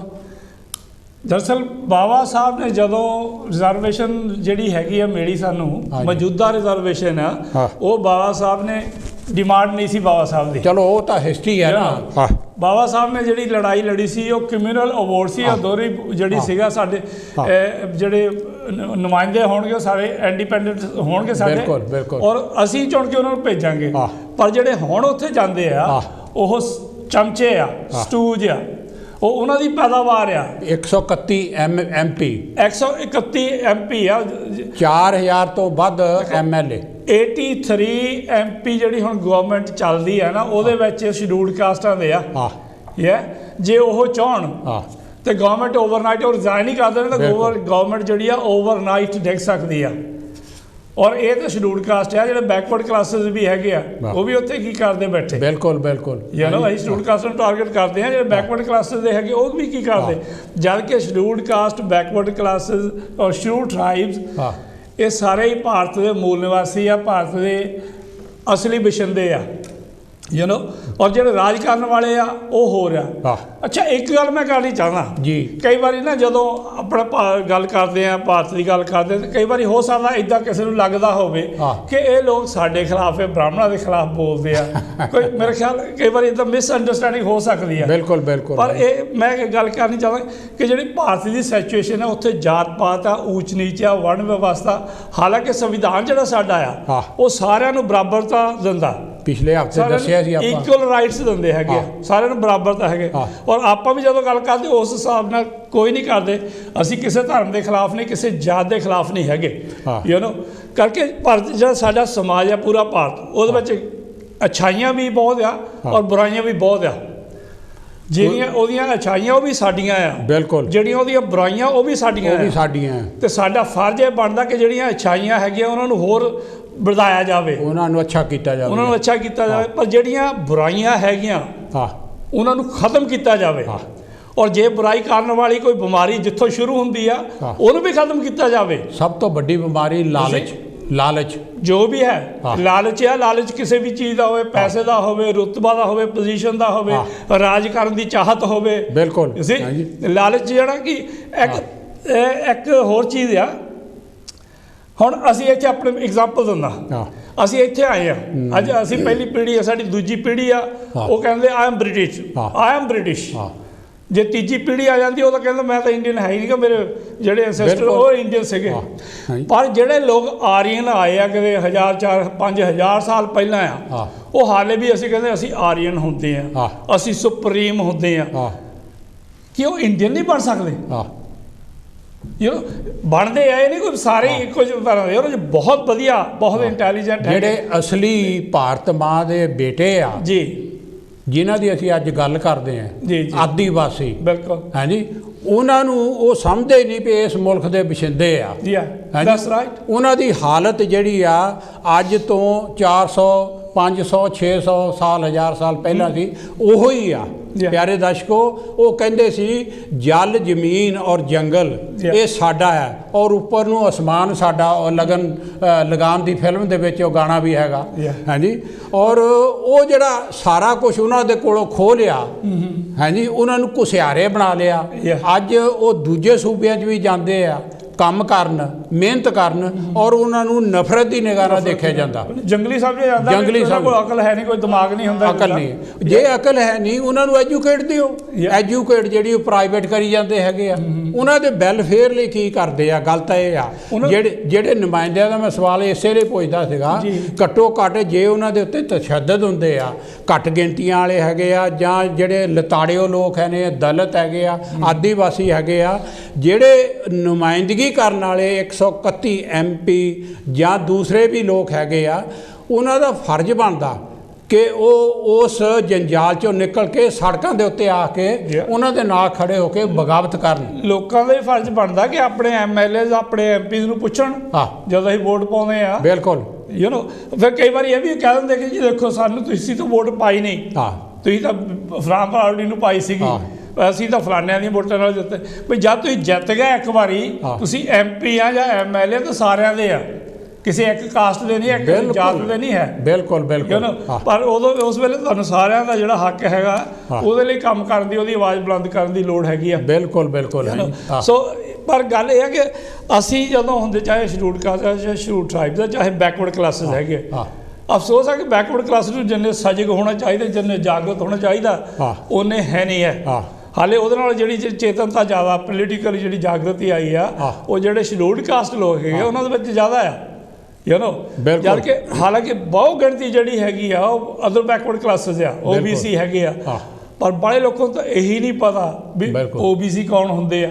ਬਿਲਕੁਲ। ਮੈਂ ਇੱਕ ਅਖੀਰੀ ਮੈਸੇਜ ਦੇਣਾ ਚਾਹੁੰਦਾ ਦਵਿੰਦਰ ਜੀ ਕਿ ਦੇਖੋ ਜਿਹੜੇ ਸਾਡੇ ਮਹਾਨਾਇਕ ਹੋਏ, ਸਾਡੇ ਗੁਰੂ ਹੋਏ ਜਾਂ ਲੀਡਰ ਹੋਏ ਆ, ਉਹਨਾਂ ਨੇ ਦੇਖੋ ਐਸਾ ਚਾਹੂੰ ਰਾਜ ਮੈਂ ਜਹਾਂ ਸਭਨ ਕੋ ਮਿਲੇ ਅੰਨ, ਉਹਨਾਂ ਨੇ ਵੀ ਇੱਕ ਗੱਲ ਕਹੀ ਕਿ ਡੈਮੋਕ੍ਰੇਸੀ ਸਾਡੇ ਇਹੋ ਜਿਹੀ ਚਾਹੀਦੀ ਆ। ਬਾਬਾ ਸਾਹਿਬ ਨੇ ਵੀ ਕਹਿ ਦਿੱਤਾ ਕਿ ਦੁਬਾਰਾ ਤੇ ਜਾ ਕੇ ਲਿਖ ਦੇਵੋ ਕਿ ਅਸੀਂ ਕੱਲ੍ਹ ਦੇ ਸ਼ਾਸਕ ਹਾਂ। ਔਰ ਕਾਂਸ਼ੀ ਰਾਮ ਹੁਣੀ ਜਿਹੜੇ ਮਾਨਿਆਵਰ ਕਾਂਸ਼ੀ ਰਾਮ ਸੀਗੇ, ਉਹਨਾਂ ਨੇ ਵੀ ਕਿਹਾ ਕਿ ਵੋਟ ਹਮਾਰੀ ਰਾਜ ਤੁਮਾਰਾ नहीं चलेगा, है जी। और देखो कि ये बिरसा मुंडा ਜਾਂ ਜਿਹੜੇ ਇਹਨਾਂ ਦੇ ਨਾਲ ਦੇ ਵੀ ਸੀਗੇ, ਉਹਨਾਂ ਨੇ ਵੀ ਕਿਹਾ ਕਿ ਧਰਤੀ ਹਮਾਰੀ ਹੈ, ਜੰਗਲ ਹਮਾਰਾ ਹੈ, ਜਲ ਹਮਾਰਾ ਹੈ, ਥਲ ਹਮਾਰਾ ਹੈ, ਅਸੀਂ ਰਾਣੀ ਦਾ ਰਾਜ ਨਹੀਂ ਚਾਹੁੰਦੇ। ਸੋ ਇਹ ਜਿਹੜੀ ਆ ਬੜੀ ਲੰਮੀ ਕਹਾਣੀ ਆ ਪਿਆਰੇ ਦਰਸ਼ਕੋ। ਅਸੀਂ ਇਹੋ ਹੀ ਮੈਸੇਜ ਦੇਣਾ ਚਾਹੁੰਦੇ ਆ ਕਿ ਜਿਹੜੇ ਆਦੀਵਾਸੀ ਆ ਜਾਂ ਭੀਲ ਹੈ ਜਾਂ ਪਛੜੇ ਲੋਕ ਹੈ, ਉਹ ਸਾਰੇ ਹੀ ਇੱਕੋ ਸ਼੍ਰੇਣੀ ਦੇ ਸ਼ਡਿਊਲ ਟਰਾਈਬ ਔਰ ਬੈਕਵਰਡ ਕਲਾਸਿਸ ਜਿਹੜੇ ਹੈਗੇ ਆ, ਉਹ ਭਾਰਤ ਦੇ 85% ਦੇ ਵਿੱਚ ਉਹ ਵੀ ਆ। ਔਰ ਇਹ ਜਿਹੜੀ ਆ ਮਾਨਿਆਵਰ ਕਾਂਸ਼ੀ ਰਾਮ ਨੇ ਵੀ ਕਿਹਾ ਕਿ 15% ਜਿਹੜੇ ਸਾਡੇ ਤੇ ਰਾਜ ਕਰਦੇ ਆ। ਔਰ ਸਾਡੇ ਵਿੱਚ ਇੱਕ ਘਾਟ ਹੈਗੀ ਆ ਕਿ ਸਾਡੇ ਵਿੱਚ ਜਿਹੜੀ ਯੂਨਾਈਟਿਡ ਨਾ ਤਾਂ ਲੀਡਰਸ਼ਿਪ ਆ ਔਰ ਨਾ ਹੀ ਇਕੱਠੇ ਹੁੰਦੇ ਆ। ਔਰ ਇਕੱਠੇ ਹੋਣ ਲਈ ਸਾਨੂੰ ਇੱਕ ਜਦੋਜਹਿਦ ਕਰਨੀ ਪੈਣੀ ਹੈ ਪਿਆਰੇ ਦਰਸ਼ਕੋ।